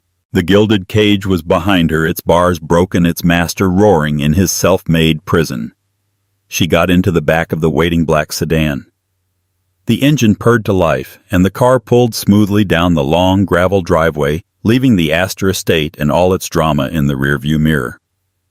Jocelyn didn't look back. There was nothing there for her anymore. Her phone, which had been silent all day on her orders, buzzed in her purse. It was a text from a number she didn't recognize. "An interesting day at the office. Well played. Your father would be proud." M.T. Marcus Thorne, Barrett's lawyer. A shark he might be, but he was also a pragmatist. He knew a sinking ship when he saw one. He was already hedging his bets, subtly signaling a potential allegiance. The rats were deserting the ship before it had even taken on water. Jocelyn deleted the message. She didn't need allies like him. She had herself, her child, and a fortune built on the ashes of her husband's arrogance. And for the first time in a very long time, she felt truly, completely, gloriously free. The real work was just beginning, but the war, the one that mattered, was already won. The silence that greeted Jocelyn in the Carlisle penthouse was more profound than any noise. It was a thick, weighted silence, the kind that follows a detonation where the air itself seems to be holding its breath. Down below, miles away on the manicured lawns of the Astor estate, her old life was imploding in a cacophony of sirens, shattered champagne flutes, and frantic phone calls. But up here, 30 stories above the city, surrounded by the hushed, old-world elegance of silk wallpaper and polished mahogany, there was only the soft hum of the metropolis and the steady, reassuring beat of her own heart. For the first hour she did nothing. She simply stood by the vast window overlooking Central Park, her hands cradling her belly, and breathed. She focused on the simple mechanics of it, in and out, as if relearning a forgotten skill. The adrenaline that had encased her in an armor of icy resolve for the past several hours began to recede, leaving behind a profound sense of exhaustion that was bone-deep. It was the exhaustion of a soldier after the war is finally truly won. The fight was over. Now she had to learn to navigate the terrain of the peace she had scorched the earth to achieve. Slowly she moved through the suite. Her first act was to shed the costume. The cream organza dress, a symbol of a life that no longer existed, was unzipped and left to pool on the floor like a fallen cloud. In the marble bathroom, she washed the carefully applied makeup from her face, watching the serene mask of Mrs. Astor circle the drain. When she finally looked up, the reflection was just Jocelyn. Tired, pale, but with eyes that held a new, unyielding light. The baby kicked a sharp, insistent jab as if to say, "We're still here. We did it." A faint, watery smile touched her lips. Her phone, when she finally retrieved it from Amelia, was a useless, buzzing brick of frantic energy. She powered it off without looking at the screen and handed it back. "Let Eleanor's office filter everything," she instructed. "I don't want to hear from anyone but you and her." The world, however, would not be silenced. By morning, the story had gone from a society scandal to a global news event. The Golden Gender Reveal was the lead story on every major network, the top trending topic in a dozen countries. Jocelyn found she couldn't escape herself. On the televisions in the hotel lobby, her face was juxtaposed with Barrett's, hers, serene and resolute, his slack-jawed in disbelief. The public narrative fractured into two distinct streams. To some, she was a feminist icon, a calculating genius who had brilliantly checkmated a powerful, philandering man. Headlines screamed, "Astor's avenging angel and the woman who took the kingdom." To others, she was a cold, vengeful black widow, a woman whose cruelty was as breathtaking as her beauty. She was both a hero and a villain, depending on the byline. She found it all strangely irrelevant. "They're just writing fan fiction about a life they know nothing about," she told Amelia over tea, gesturing to a tablet displaying the competing narratives. "Let them. The only opinions that ever mattered in this were mine and now my child's." Eleanor arrived that first afternoon, a warrior returning with spoils. She was electric with the energy of the win. The board meeting was a masterclass in self-preservation. She reported, foregoing any preamble as she snapped open her briefcase. Marcus Thorne himself presented the motion to remove Barrett as CEO. He didn't hesitate, cited a crisis of confidence and irreparable reputational risk. "I heard from a source that Barrett tried to appeal to them, reminded them of their decades of friendship, the golf trips, the favors." He was met with stony silence. The vote was unanimous. The very men who toasted his success yesterday cut him out like a tumor this morning. The brutality of it was breathtaking. Barrett had built his world on the idea of loyalty, but it was the loyalty of sharks who swim together only until one of them starts to bleed. He was bleeding now, and his oldest friends were the first to circle. A week later, Chloe Jenkins' lawsuit became the second front in Barrett's war of attrition. The filing, promptly leaked, was a masterwork of personal grievance and legal strategy, detailing not only Barrett's promises, but also the damning evidence of his other affairs. The yoga instructor, the business partner's wife. It painted a portrait not of a simple adulterer, but of a serial emotional predator. "That envelope you gave her," Amelia mused, looking up from the article. "You didn't just give her a weapon. You gave her a clear enemy and a righteous cause." "I gave her the truth," Jocelyn corrected gently, her gaze distant. "Her fight was never with me. It was with the man who lied to us both. Barrett built his life by keeping his victims in separate boxes, powerless and isolated. I simply gave her the keys to the other rooms." She felt a strange, detached vindication. This wasn't about alliance. It was about ensuring that all the consequences of Barrett's actions landed squarely on his own shoulders. He would not be allowed to frame this as a simple drama between two hysterical women. This was a multifaceted reckoning of his own meticulous creation. A few days after that, Jocelyn felt the first pangs of cabin fever. She needed air that wasn't filtered through a hotel ventilation system. Donning a simple dress, a wide-brimmed hat, and sunglasses, she slipped out of the Carlisle and into the anonymity of the city. She found a quiet bookstore on a side street, the air smelling of paper and dust. As she browsed the history section, she overheard two women a few feet away, their voices hushed but excited. Can you believe it? She served him the papers at the party? And the gold smoke. The sheer audacity. My friend's cousin knows someone who was there, said you could have heard a pin drop. He deserved it, though. Men like that, they think they're gods. Jocelyn froze her hand, hovering over a biography of Catherine the Great. Her life story was now coffee shop gossip, whispered speculation between strangers. For a vertiginous moment, she felt like a ghost listening to a discussion of her own obituary. But then a sense of calm settled over her. The woman they were talking about, that audacious theatrical creature, felt like someone else. The real Jocelyn was here in a dusty bookstore, choosing a book, a quiet woman about to become a mother. She bought the biography and walked back to the hotel, the encounter solidifying a new resolve to live her life, not the public's version of it. That evening, looking at the fresh round of paparazzi photos Amelia found online, the conversation deepened. The images showed a haggard Barrett, his swagger replaced by the shuffling gait of a defeated man. "Do you remember?" Amelia said softly. "In law school, Professor Albright said you had the most ruthless legal mind he'd seen in a decade. He said you'd be on the Supreme Court one day. And then you met Barrett and all that fire. It just got banked." Jocelyn looked at her friend. "It never went out, Ames. It was just waiting for fuel."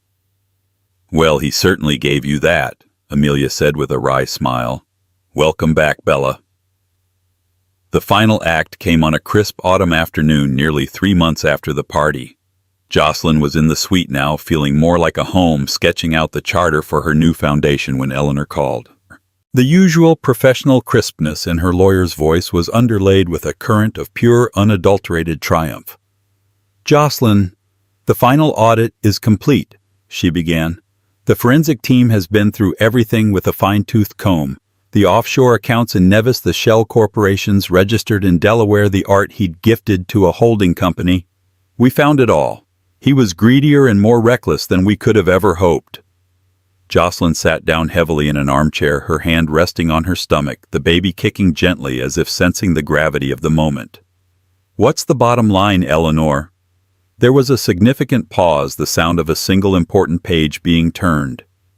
"After we account for his legal fees, his inevitable settlement with Miss Jenkins, which his lawyers are scrambling to expedite, and his other outstanding corporate debts, Barrett Astor will be left with his personal effects and roughly 4% of his documented net worth. He'll avoid total bankruptcy, but he'll never be a player again. In the world he values, he is finished. He's been ejected from the game." "And on my side," Jocelyn whispered, her voice barely audible. The number Eleanor quoted was not just a number. It was a kingdom. It was generational security, unassailable power, and absolute freedom quantified. It was the price of her pain, and it was the foundation for her child's future. A wave of profound stillness washed over her. It wasn't the giddy joy of winning the lottery. It was the deep grounding weight of finality. The last chain had just rusted into dust. It was truly, irrevocably over. That evening she bundled herself in a cashmere coat and walked to Central Park. The setting sun cast long, dramatic shadows across the pathways, turning the riot of autumn leaves to fire and gold. The air was cold and clean, and she breathed it in deeply. She walked for a long time, her hand never leaving her belly, feeling the strong, steady living movements of her child within. The golden smoke at the party had started as an act of defiance, a bold theatrical symbol of the fortune she was claiming. But as she stood by the lake, watching the last rays of sun glitter on the water's surface, she finally understood its deeper, more personal meaning. Gold is a noble metal. It is tested and purified by intense, unbearable fire. The heat burns away all the impurities, the dross, the weakness, until only the pure, strong, unyielding, and valuable element remains. She had been through the fire. The slow, corrosive burn of discovering Barrett's betrayal, the roaring inferno of the public confrontation, the lonely, smoldering nights spent plotting a war while the world thought she was decorating a nursery. It had been a crucible designed to destroy her. Instead, it had burned away the woman she was pretending to be, the docile, decorative, accommodating wife. It had forged her into the woman she was always meant to be. Barrett had wanted to give their child a legacy of power, of excess, of a name that opened doors. He'd wanted to raise an heir to a hollow throne. But the fire had changed everything. Her child, her son, her daughter, would not be born into that cold, transactional world. They would be born into a world of quiet strength, of unshakable integrity, of earned respect. Their legacy wouldn't be the hollow Astor name, but the fierce, resilient Wren blood that ran through her veins. It would be a legacy built not on a launch pad to the moon, but on the solid ground of a mother who knew her own worth, a mother who had walked through hell and emerged not just intact, but golden. Jocelyn's story is a powerful reminder that the greatest strength is often forged in the deepest betrayal. She didn't just get mad, she got smart. She transformed her pain into a meticulously executed plan that reclaimed not only her fortune but her identity and her freedom. She took a situation meant to humiliate and destroy her and turned it into her ultimate victory. Her story proves that you should never ever underestimate a woman who has decided she is done being a victim. What do you think? Was her revenge justified? Was it brilliant, or was it too cold? Let us know your thoughts in the comments below. What if the perfect life you built was a lie? For one pregnant woman, the dream of a happy family shattered in an instant. Her millionaire husband, the man who vowed to love and protect her, coldly threw her out of their mansion with nothing but the clothes on her back and the baby in her womb. Can you imagine her despair? But this isn't a story about a woman broken. It's a story about a twist so shocking it will change everything you think you know about family loyalty and a mother's fierce love. Stay with us as we unravel how the very next day, the one person she least expected handed her the keys to her new life. Amelia Sterling traced the delicate embroidery on a pair of tiny cream-colored booties, a soft smile gracing her lips. At 7 months pregnant, her world had beautifully, wonderfully narrowed to this. To the gentle kicks and flutters within her, and to the love she felt for her husband, Christopher. From the bay window of their sprawling Beverly Hills mansion, the California sun cast a golden glow across the manicured lawns, making the dew on the rose bushes sparkle like a king's ransom in diamonds. It was a fairy tale, and she was its unlikely princess. She wasn't born to this world of silent electric cars charity galas that raised more money than her hometown's entire annual budget and casual conversations about summering in the Hamptons. Amelia was a librarian from Portland, a woman who found her riches in the hushed aisles of classic literature. She met Christopher Sterling during his company's tech conference in her city. He was a titan of the industry, the visionary behind Sterling Dynamics. A man whose face was a regular feature on business magazines. He was sharp-driven and possessed an intensity that could be intimidating. But with her, he had been different. He'd been charmed by her quiet wit, her passion for stories, and her complete lack of interest in his net worth. Their courtship was a whirlwind romance out of one of the novels she so dearly loved. He pursued her with a single-minded focus, flying her to Los Angeles, showering her with experiences she'd only ever dreamed of. He wasn't just buying her things. He was sharing his world, from the high-stakes pressure of his boardrooms to the quiet solitude of his private yacht off the coast of Catalina Island. He seemed to value her perspective, her calm presence in his chaotic life. When he proposed 6 months later on one knee in the middle of the rare book section of the Huntington Library, her yes was a breath she hadn't realized she'd been holding. Their first year of marriage was idyllic. Chris was a doting husband. He'd leave her little notes tucked into her books. He'd have his private chef recreate recipes from her mother's worn-out cookbook, and he'd hold her at night, whispering his dreams for their future, for the children they would have. When she told him she was pregnant, he wept with joy. He immediately began renovations on a suite of rooms, transforming them into a state-of-the-art nursery complete with a hand-painted mural of a whimsical forest. He was going to be a father, and his excitement was palpable, a vibrant energy that filled their enormous home with warmth. The only slight friction in her perfect life was her mother-in-law, Isabella Sterling. Isabella was the matriarch of the Sterling Empire, a woman carved from New England granite and polished to a terrifyingly elegant sheen. She was a widow, who had seamlessly taken the reins of her late husband's investment firm, multiplying its value with a shrewdness that was legendary. Isabella wasn't overtly cruel to Amelia. She was simply observant. Her compliments always felt like evaluations, her questions like interrogations. Amelia felt that in Isabella's cool blue eyes she would always be the librarian from Oregon, a charming but ultimately unsuitable match for the Sterling dynasty. Isabella attended their weekly family dinners, her posture perfect, her conversation precise, and always left Amelia feeling like she had just failed an unspoken test. The change in Christopher was subtle at first, a shadow creeping at the edges of their sun-drenched life. It started about 3 weeks ago. He became more withdrawn, his phone calls more frequent, and held in hushed, tense tones behind the closed door of his study. The easy laughter that Amelia cherished grew rare. He would stare into the distance, his jaw tight, his mind clearly miles away from the nursery plans or the baby names they were supposed to be discussing.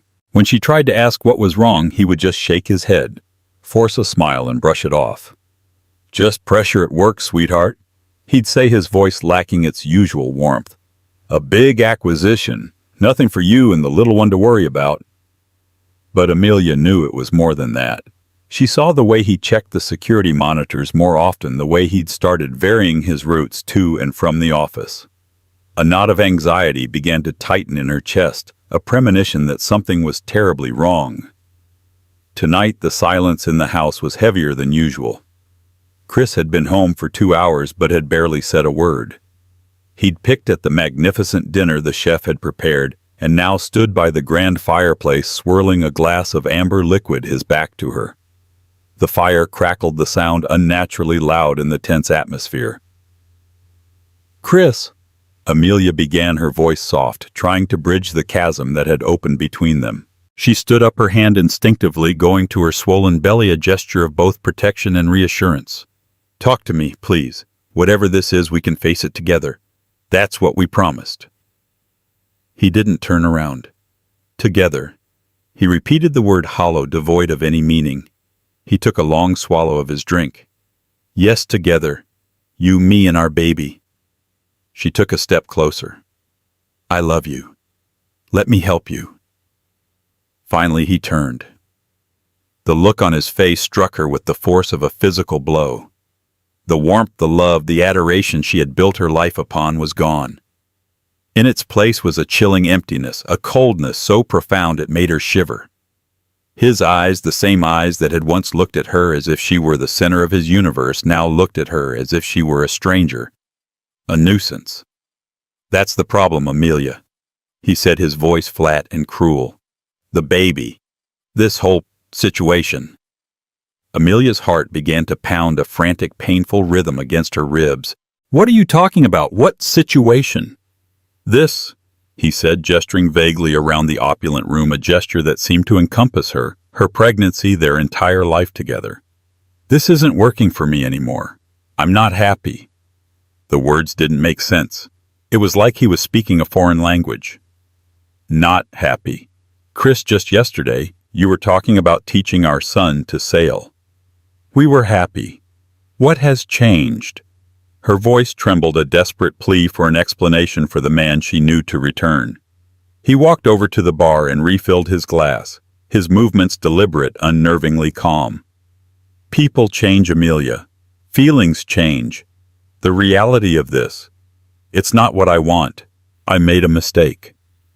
A mistake. Their love, their marriage, their unborn child.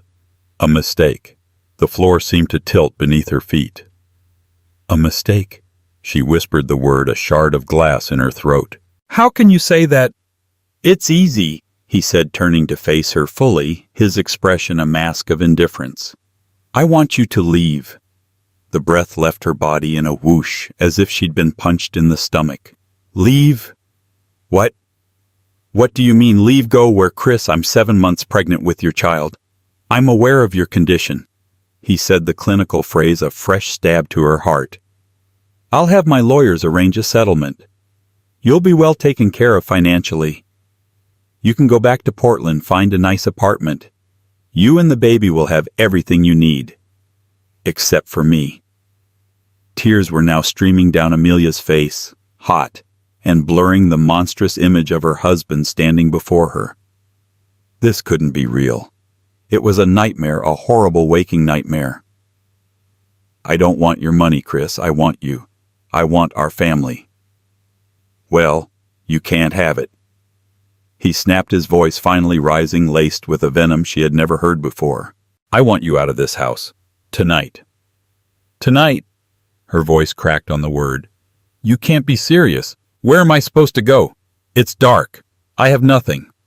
"That sounds like a personal problem," he said, his cruelty absolute. He walked past her deliberately, avoiding her gaze, and picked up the phone on the console table. "I'll have one of the security guards, Martin, drive you wherever you want to go. A hotel, a friend's place. I don't care. Just get your things and be gone within the hour." He was looking at her now, his face unreadable, but his eyes were like chips of ice. There was no negotiation in them, no flicker of doubt.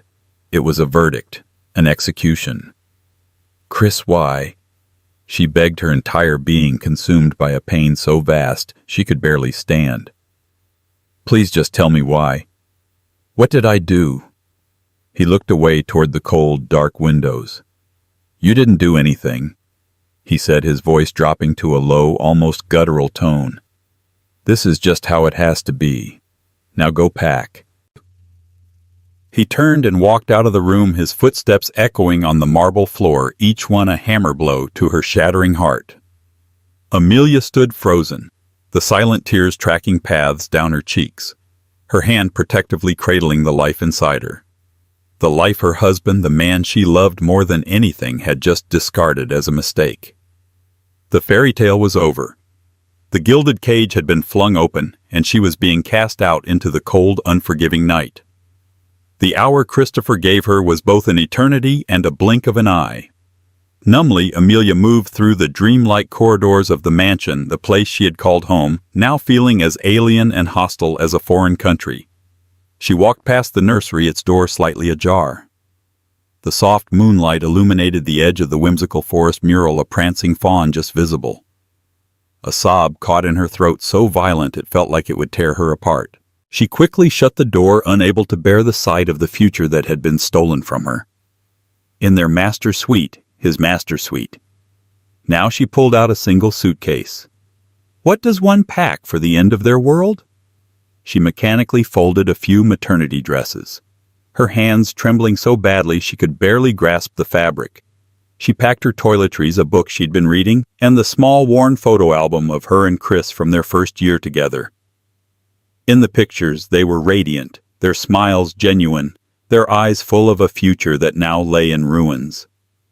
She saw the picture from the Huntington Library the moment of his proposal, and a fresh wave of grief washed over her. Was that man a lie? Had this entire year been a meticulously crafted deception? Every object in the room screamed his name. The scent of his cologne lingered in the air. His favorite armchair sat empty by the window. The weight of his betrayal was suffocating, a physical pressure on her chest that made it hard to breathe. The coldness in his eyes, the finality in his voice. It was the work of a stranger, not her husband. The Chris she knew would have fought a dragon for her. This new Chris had become the dragon himself. She zipped the suitcase, the sound echoing the finality of her departure. She took one last look around the room, a mausoleum of her dead happiness. On the nightstand next to a stack of business journals was a small silver frame. It held a picture of her taken on their honeymoon in Italy, laughing into the camera, her hair blowing in the sea breeze. For a moment, a wild, desperate hope flared in her. Maybe this was a test, a cruel, insane test of her love. Maybe he would come back through the door, his face full of remorse, and pull her into his arms. But the door remained closed. The silence of the house was absolute, broken only by her own ragged breathing. The hope died as quickly as it had come, leaving behind only the bitter ashes of reality. Martin, the head of their security detail, a stoic man with kind eyes, was waiting for her in the grand foyer. He refused to meet her gaze, his discomfort a palpable thing in the cavernous space. He took her single suitcase, his touch gentle, his expression one of profound pity. It was almost worse than the anger. It confirmed her status as a victim, a pitiable creature to be escorted off the premises. "Where to, Mrs. Sterling?" Martin asked, his voice low and respectful, as if he couldn't bring himself to acknowledge the new reality. The question hung in the air. Where to? She had no one in Los Angeles. Her friends were all back in Portland. Her parents were retired and living in a small community in Arizona. Calling them in the middle of the night with this catastrophic news felt impossible, a burden too heavy to place on their peaceful lives. She couldn't bear the thought of their worry, their questions to which she had no answers. "A hotel," she finally managed to say, her voice hoarse. "Any hotel. Just away from here." The drive down the winding roads of Beverly Hills was a torturous blur. The familiar gates of their estate, the opulent homes of their neighbors, all felt like scenes from someone else's life. Martin drove in silence, the quiet hum of the luxury sedan, a stark contrast to the storm raging inside her. He didn't take her to a five-star hotel in Beverly Hills or Santa Monica. Whether it was his own discretion or a final cruel instruction from Christopher, she didn't know. Instead, they drove east, deeper into the sprawling, anonymous heart of the city, until he pulled up to a modest, clean-looking but utterly generic hotel chain. The kind of place people stayed for a night on a business trip, not where a millionaire's pregnant wife landed after being thrown out of her home. Martin carried her bag to the lobby. "Mr. Sterling has arranged for the room to be paid for a week," he said, handing her a key card. "He also instructed me to give you this." He held out a thick envelope. Amelia stared at it. "What is it?" "Cash." Martin said, his gaze fixed on a point over her shoulder. $10,000. He said, "For your immediate expenses." $10,000. A pittance to Christopher, but to him it was the price of a clean break. Blood money. The final transaction to sever their lives. She wanted to throw it back in Martin's face, to scream that she didn't want his charity, his conscience money. But the raw, pragmatic fear for her child, for their immediate future, overrode her pride. She was alone, pregnant, and penniless. She took the envelope, the paper feeling slick and ooey beneath her trembling fingers. "Thank you, Martin," she whispered, though the words felt like dust in her mouth. He gave a slight, almost imperceptible nod and turned to leave. At the door he paused and looked back at her, his professional mask slipping for just a second. "I'm sorry, ma'am," he said, his voice full of genuine regret. And then he was gone. The hotel room was sterile and impersonal. A bed with a stiff patterned bedspread, a small desk, a television bolted to the wall, and a window overlooking a brightly lit parking lot. The air smelled faintly of disinfectant. After the bespoke luxury of the mansion with its fresh flowers and custom-blended air, the contrast was a physical shock. This was her new reality. A lonely, anonymous room. She sank onto the edge of the bed, the springs groaning in protest. The full weight of what had happened finally crashed down on her. The adrenaline that had carried her through the last few hours evaporated, leaving behind a profound, bottomless despair. He was gone. Her husband, her love, her future. It had all been an illusion. She curled into a ball on top of the stiff bedspread, wrapping her arms around her belly, and wept. She cried for her lost love, for her broken heart, for the child who would now be born into a broken home. She cried until her body ached, and her throat was raw until there were no tears left to shed. Sometime in the pre-dawn hours, exhaustion finally claimed her. She fell into a fitful, dream-haunted sleep. She dreamed of Christopher, the loving version of him, smiling at her, holding her hand. But when she reached for him, he dissolved into smoke, his laughter turning into the cold, cruel words he'd spoken by the fireplace. She woke with a start, her heart pounding, the phantom pain as real as the lumpy mattress beneath her. The first light of dawn was beginning to seep through the thin curtains. A new day. For Amelia, it felt like the first day of a life sentence. She lay there staring at the water-stained ceiling, a single question echoing in the desolate silence of her mind. Why the reason he had given, that he was simply not happy, was too flimsy, too absurd. It didn't align with the man she knew, the man who had meticulously planned their future. There had to be something else, a darker, deeper reason for this sudden surgical cruelty. But what could it be? Had he found someone else? Was he in some kind of trouble? The lack of answers was a form of torture, leaving her to endlessly cycle through 1,000 horrifying possibilities, each one more painful than the last. She was adrift in a sea of confusion and pain, with no land in sight. The first 24 hours in the anonymous hotel room were a descent into a specific kind of hell. It wasn't a place of fire and brimstone, but one of beige walls, stale air, and a profound soul-crushing silence. Amelia existed in a limbo of grief. Time lost its structure, marked only by the shifting light that filtered through the thin, grimy curtains. The harsh glare of midday giving way to the lonely, neon-tinged gloom of night, and then the gray, hopeless light of dawn. The room itself was an insult. The bedspread was stiff and scratchy against her tear-sensitive skin. The air conditioner hummed a relentless, monotonous tune that grated on her raw nerves. Every detail, from the water ring on the cheap wooden nightstand to the bolted-down television, was a testament to her new status. She was transient, temporary, and utterly alone. She was a librarian, a woman whose life had been shaped by narratives. Now she was trapped in a story where the plot had taken a sudden, inexplicable, and cruel turn. She endlessly replayed the final scene, with Christopher dissecting every word, every gesture, searching for a clue she had missed. His eyes, once her haven, had been cold, empty portals. His voice, which had once whispered promises of forever, had sliced her apart with clinical precision. "This isn't working for me anymore. I made a mistake." The words echoed in the silent room, each repetition a fresh stab of pain. Had she been that blind? Had the entire love affair, the marriage, the joyous conception of their child, all been a grand performance on his part? The thought was a poison seeping into every happy memory she possessed, tainting it, turning it into a lie. Her phone became both a lifeline and an instrument of torture. Several times, with a trembling hand and a heart full of desperate, stupid hope, she called Christopher's number. The first few attempts, the familiar ringing tone felt like a possibility, a slim chance that he would pick up and say it was all a horrible misunderstanding. But each time it clicked over to his voicemail, and his warm, confident voice, "You've reached Chris Sterling, leave a message," felt like a cruel joke from a ghost. She never left a message. What could she say? By evening, the ringing stopped.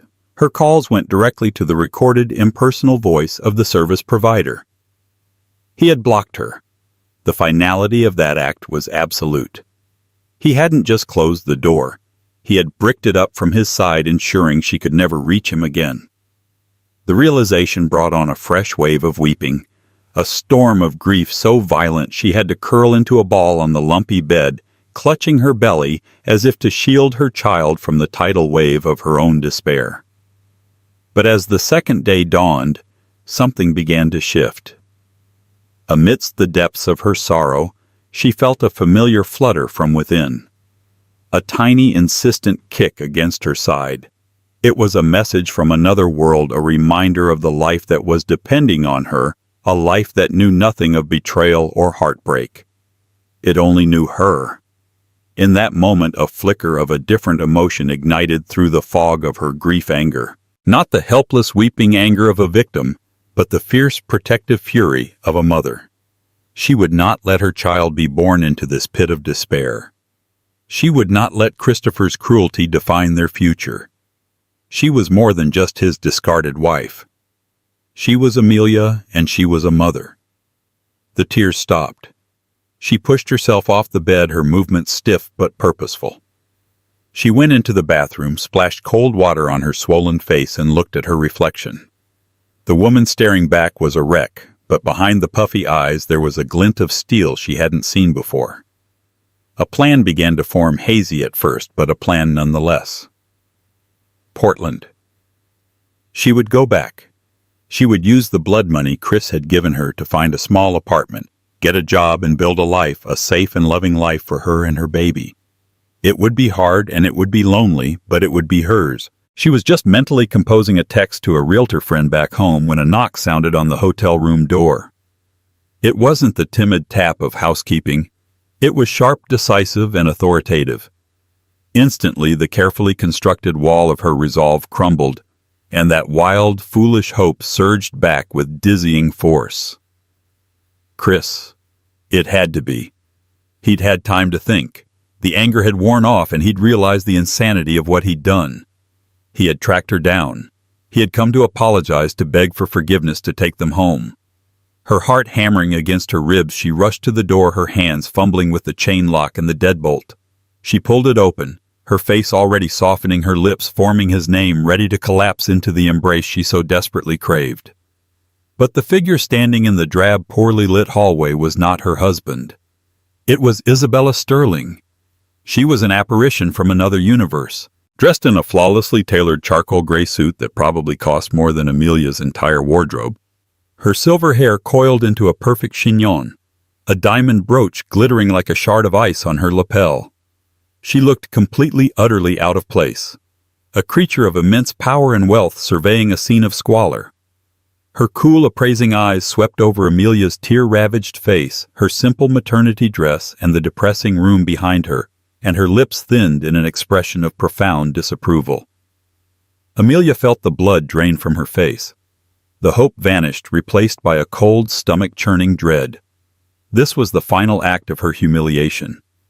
Isabella, the icy matriarch who had always seen her as unworthy, had come to deliver the coup de grace. To serve the divorce papers personally, perhaps. To make it unequivocally clear with her signature chilling poise that the Sterling family was washing its hands of the little librarian and her inconvenient baby. Isabella. Amelia breathed the name barely audible. She took an involuntary step back, her hand flying to her belly in a protective gesture that was now second nature. "This is even more dreary than I imagined," Isabella said, her voice as crisp and cool as a winter morning. Her gaze flickered around the room. He always did lack imagination in his cruelty. She met Amelia's eyes. "May I come in?" It was phrased as a question but delivered as an edict. Wordlessly, Amelia stepped aside.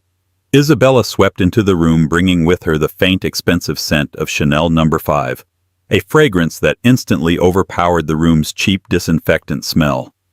She placed her pristine leather handbag on the scarred desk, a stark contrast of textures. She stood in the center of the small space, the undisputed center of gravity, and turned to face Amelia. Amelia braced herself, waiting for the inevitable condescending lecture, but the words that came out of Isabella's mouth were not the ones she expected. "My son," Isabella stated, her voice devoid of any warmth but filled with a strange, weary certainty, "is a brilliant, powerful, and monumental fool." Amelia could only stare, her mind struggling to process the statement. It was so contrary to anything she had ever heard from her mother-in-law that it felt like a line from a different play. "I am sure," Isabella continued, her sharp eyes softening for a fraction of a second as they glanced at Amelia's stomach, "that you are confused. I am sure that you believe Christopher is a monster. He has certainly given you every reason to." A flicker of Amelia's own anger returned. "He threw me out," she said, her voice trembling but gaining strength. "He told me that our child was the biggest mistake of his life. He looked at me like I was nothing. What else am I supposed to think?" "You are supposed to think," Isabella countered, stepping closer, "that you married a man so terrified of losing you that he chose to detonate his own life, believing the blast would shield you from a greater threat. He is an arrogant man, Amelia. He believed he had the right to break your heart in order to save it. A foolish, masculine, and utterly infuriating piece of logic." Isabella turned back to her handbag and retrieved a slim, dark gray tablet. "Christopher lied to you," she said, her voice now low and serious. "He didn't stop loving you. In fact, he did this precisely because he loves you.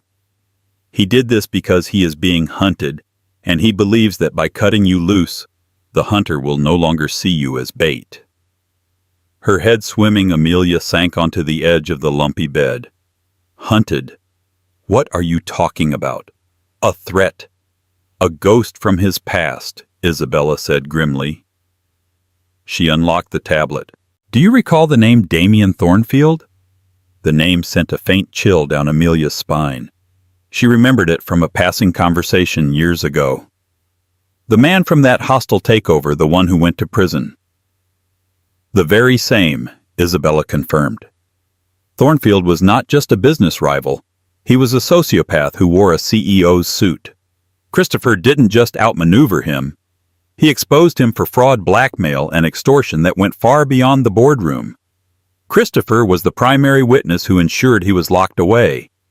Thornfield swore revenge, not on the company, on Christopher personally. Isabella's face was grim. He was released from a federal penitentiary 3.5 weeks ago, and he has made it his life's mission to dismantle Christopher's world piece by precious piece. She turned the tablet so Amelia could see the screen. It displayed what looked like a secured email. The text was cold, precise, and terrifying. Sterling. You took my world. Now I will take yours. Not your company. That's just bricks and mortar. I'll take what you love. I've seen your new life. The pretty wife, the little librarian. I hear there's a baby on the way. A legacy. It would be a tragedy if something were to happen to her. If she were to have an accident. I'll be watching. Amelia felt the air leave her lungs. Her blood ran cold. Below the text was a photograph. It was her. She was leaving a bookstore in Larchmont Village just a few days ago, smiling, a hand resting on her belly. The photo was taken from across the street, a telephoto shot, invasive and predatory. She had been stalked, cataloged, and threatened. This arrived at Christopher's private email 3 weeks ago. Isabella explained softly, seeing the color drain from Amelia's face. He's been living in a private hell ever since. He hired round-the-clock covert security for you, but Thornfield is slippery, a master of staying in the shadows. Chris became consumed by the idea that as long as you were publicly attached to him, you were a walking target. So he devised this plan. The pieces of the last few weeks slammed into place with dizzying, sickening clarity. The withdrawn silences, the hushed phone calls, the new obsession with security protocols, the haunted look in his eyes. It wasn't a lack of love. It was an overdose of fear. He intended to create a public, brutal, and undeniable separation. Isabella continued, her voice laced with exasperation for her son's methods. He believed if Thornfield thought you were discarded, worthless to him, you would cease to be a target. He planned to support you from afar anonymously until the threat was neutralized. It was a cold equation, Amelia. A business decision applied to a human heart. It was stupid, it was cruel, but it was born out of a desperate, terrified love. Amelia looked from the terrifying image on the tablet to Isabella's resolute face. The intimidating matriarch was gone. In her place was a mother fiercely angry at her son's foolishness and fiercely protective of her family. A man is not his best self when he is ruled by fear, Isabella said, her gaze unwavering. He should have trusted you with the truth. He should have trusted in your shared strength. He failed you not by ceasing to love you, but by failing to respect you. And that is a failure I will not permit to stand. She reached into her handbag again and produced a single heavy key on a simple, elegant silver fob. It was the key to the front door of the mansion. She held it out to Amelia. Christopher may pay the mortgage, but the land that house sits on was bought by my grandfather. It is Sterling land, and I, as the head of this family, say who belongs on it. Isabella declared, her voice ringing with an iron authority. A family does not scatter in the face of a threat. It closes ranks. It fortifies its walls, and it fights. You, Amelia, are carrying my grandchild. You are the future of this family. Your place is not in this transient hellhole. It is at home. Amelia stared at the key, then back at Isabella's face. In a world that had been turned completely upside down, the most unexpected person had just become her anchor, her champion. Take the key, Isabella commanded, a new warmth creeping into her tone. Pack your bag. You are going home. First, we will confront my foolish son, and then, as a family, we will go to war." The journey back to Beverly Hills was a passage from one reality to another. The Bentley moved with a silent, insulated grace through the chaotic tapestry of Los Angeles traffic, a bubble of immense privilege and power. Less than 48 hours ago, Amelia had traversed these same streets in the opposite direction, a nameless, heartbroken refugee in the back of a security car. Now she was returning not as a supplicant, but as a queen being escorted to her fortress. The heavy ornate key Isabella had given her felt cool and solid in her palm, an anchor in the swirling sea of her emotions. It wasn't just metal, it was validation, a symbol of her rightful place, a weapon against the phantom she had become in her own life. Beside her, Isabella Sterling sat ramrod straight, a portrait of serene command. She gazed out the window, but Amelia knew her attention was entirely focused on the younger woman beside her. "He will not make this easy," Isabella said, her voice cutting through the car's quiet hum. It wasn't a warning, it was a strategic assessment. When Christopher is cornered by fear, his first and most trusted weapon is anger. He will lash out. He will try to make you feel small, foolish, and reckless for having returned. He will try to reassert the control he believes he has lost. Amelia turned to look at her mother-in-law, the woman who had transformed from a chilling enigma into an unexpected savior. "What do I do?" she asked, her voice quiet but steady.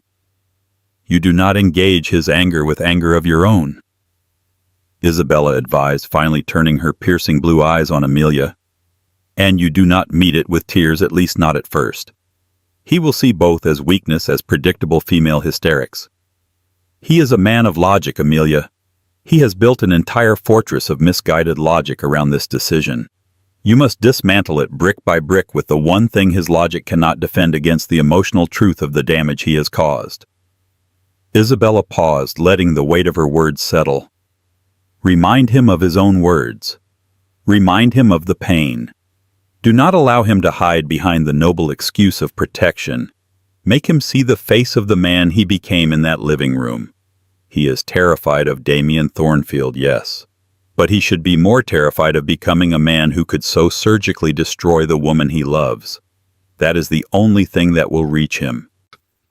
As they glided through the opulent, tree-lined streets of the neighborhood, the familiar sight of manicured hedges and palatial homes no longer felt like a fairy tale. It felt like a battlefield, beautiful and deceptive. The Bentley slowed and turned into their private driveway, the grand mansion rising before them, its windows dark and imposing. The chauffeur brought the car to a silent stop before the main entrance. Isabella did not move to get out. "This is as far as I go," she said. "This is a battle between a husband and a wife. I have armed you and brought you to the gates. The rest you must do alone." She offered a small, rare smile. "Remember, you are the mother of a Sterling. We do not crumble. We endure. We win." Amelia nodded, her heart a frantic drum against her ribs. She drew a deep breath, squeezed the key in her hand one last time, and stepped out of the car. The evening air was cool and smelled of night-blooming jasmine. She walked up the stone steps, each footfall a declaration of her return. Without hesitation, she slid the key into the heavy oak door. The lock turned with a satisfying, resonant click. The door swung open into the immense, silent darkness of the foyer. Home. She stepped inside and closed the door behind her, plunging herself into the familiar gloom. For a moment she just stood there, letting her senses adjust. The air carried the faint, bespoke scent of the house, a mix of lemon, verbena, old books, and the subtle fragrance of the fresh lilies that were always in the entryway. But tonight, underneath it all, she could smell the ghost of her own despair, the lingering chill of betrayal. She didn't turn on the lights. She moved through the cavernous ground floor like a phantom, her hands grazing the surfaces of familiar objects. The polished wood of a credenza, the cool marble of a statue, the rough silk of the living room curtains. This was the room, the scene of the crime. She could almost see them, two specters locked in a tableau of cruelty and shock. his cold, indifferent face, her own dissolving in tears. A shiver racked her body, but she pushed the memory down. It was fuel now, not poison. She settled into an armchair opposite the one he favored, the one he'd collapsed into just before delivering his final brutal verdict. She sat in the darkness, a sentinel waiting for the return of a king who had abdicated his throne. The house was utterly silent, a vacuum amplifying the frantic beating of her own heart and the gentle, reassuring flutter of the life inside her. She placed a hand on her belly. "We're in this together," she thought, a silent promise to her child. "I'm fighting for you. I'm fighting for your father." Hours crawled by. With every distant sound, a car passing on the street, the sighing of the wind, her nerves screamed. She fought to remain calm, to hold on to the cold, clear resolve Isabella had instilled in her. Finally, just after 10 p.m., she heard it. The low, familiar growl of his sports car coming up the driveway. The engine cut, followed by the soft crunch of tires on gravel. A car door slammed. Her breath hitched. Then the sound of a key in the lock, the same sound she had made hours before. The front door opened and closed with a heavy thud. She heard his weary footsteps on the marble floor of the foyer, the tired sigh he let out as he dropped his keys into a silver bowl. He was walking towards the living room, likely on his way to the bar to pour the drink he so clearly needed. He walked in, and for a full 5 seconds, he didn't see her in the shadows. He moved towards the decanters, his shoulders slumped, the very picture of exhaustion.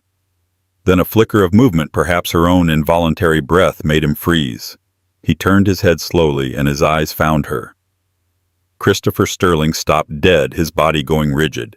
In the dim light filtering in from the moonlit gardens, she saw his face cycle through a series of expressions with terrifying speed.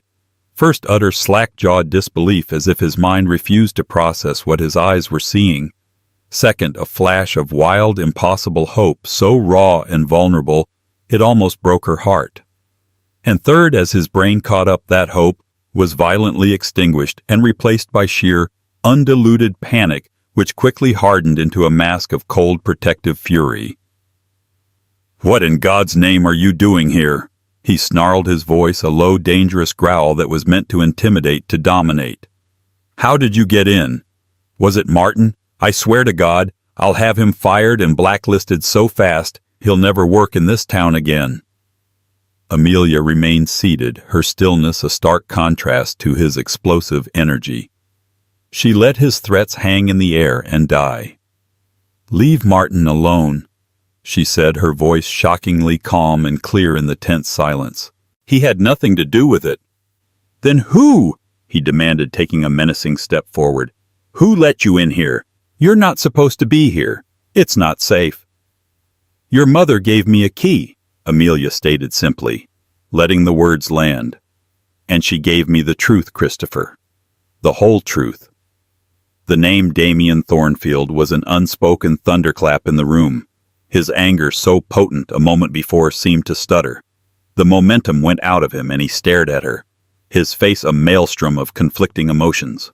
The fury was still there, but now it was laced with the frustration of a failed plan and the terror of discovery. "She had no right," he finally choked out, his voice hoarse. "This was my responsibility, my burden to carry. She had no idea what she's done. She's put you directly in the path of a monster." This was it, the moment Isabella had prepared her for. Amelia rose slowly from the armchair, a queen ascending her throne, and faced him across the expensive Persian rug that had become their no-man's land. "No, Chris," she said, her voice gaining strength. "She did what you were too proud and too terrified to do. She treated me like your wife, and you are the one who put me in the path of a monster, not Thornfield. You, right here in this room." "That's insane!"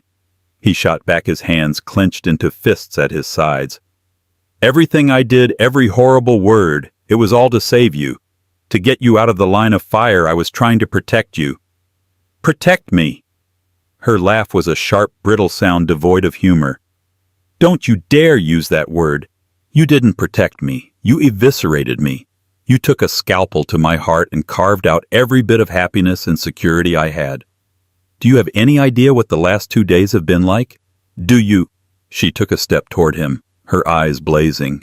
"You made me believe that our love was a sham. You called our child, Chris, a situation. A mistake. You threw me out into the night with a wad of cash like I was some inconvenient affair you were finally ending. That isn't protection. That's a calculated act of psychological warfare. You were so consumed with saving my life that you didn't give a damn about destroying my spirit." "You don't understand the danger," he yelled, his voice cracking under the strain. "Thornfield isn't some corporate shark. He's unhinged. The things he did, the things he's capable of. I've been living in a cold sweat for weeks imagining him getting his hands on you. I chose to hurt you myself because the pain I could inflict was nothing compared to what he would do." "And that was your decision to make," she countered, her voice dropping to a low, intense level. "You, the great Christopher Sterling, got to weigh the options and decide which form of torture your pregnant wife should endure, without consulting her, without giving her the choice. You didn't just underestimate him, Chris. You underestimated me. You looked at me, and you didn't see a partner. You didn't see a fighter. You saw a liability, a fragile object that needed to be hidden away." The truth of her words struck him with visible force. He flinched as if she had physically slapped him. The anger was gone now, replaced by a dawning, horrifying understanding of his own actions reflected in her eyes. "I knelt on the floor of a cheap hotel room," she continued, her voice trembling as the memory washed over her. "And I begged to God I wasn't even sure I believed in anymore to tell me what I did wrong. I held our baby and I apologized to him for failing, for not being enough to keep his father's love. That is the reality you created, not protection, desolation." He finally broke. The rigid, powerful facade of the CEO, the tycoon, the protector crumbled into dust. He stumbled backwards and sank into his armchair, the one he had stood so proudly beside 2 nights ago. He buried his face in his hands and a sob tore through his body, a raw, guttural sound of pure agony. "I'm sorry." He wept, the words muffled by his hands. "Oh God, Amelia, I'm so sorry. I was so scared. I didn't know what else to do. I was alone." "No," she whispered, walking over to him until she stood directly before his collapsed form. "You weren't. You were never alone. You just chose to be." She knelt before him just as she had imagined doing in her darkest moments of grief. But this time it was not in supplication. It was an act of grace. She gently took his wrists and pulled his hands away from his tear-ravaged face. He looked up at her, his eyes red and pleading. The eyes of the man she had married finally returned to her. "From now on," she said, her voice soft but unbreakable, "there are no more unilateral decisions, no more secrets, no more lies. Whatever this is, whatever comes for us, we face it, together." He nodded, a wave of shuddering relief passing through him. He reached out a trembling hand and cradled her face, his thumb stroking the curve of her cheek. "Together," he echoed the single word, not an ending, but the beginning of a long and difficult reclamation.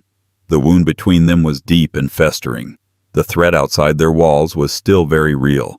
But for the first time in weeks, the king of the castle had understood that his greatest strength was not in his walls or his wealth, but in the queen he had so foolishly tried to cast away. In the end, it wasn't Christopher's millions or his power that saved his family. It was the shocking, fierce loyalty of his mother and the incredible strength of his wife. They faced the threat together, a united front built on a newly forged, unbreakable trust. The road to healing was long, but their love, tested by the cruelest of circumstances, proved to be real.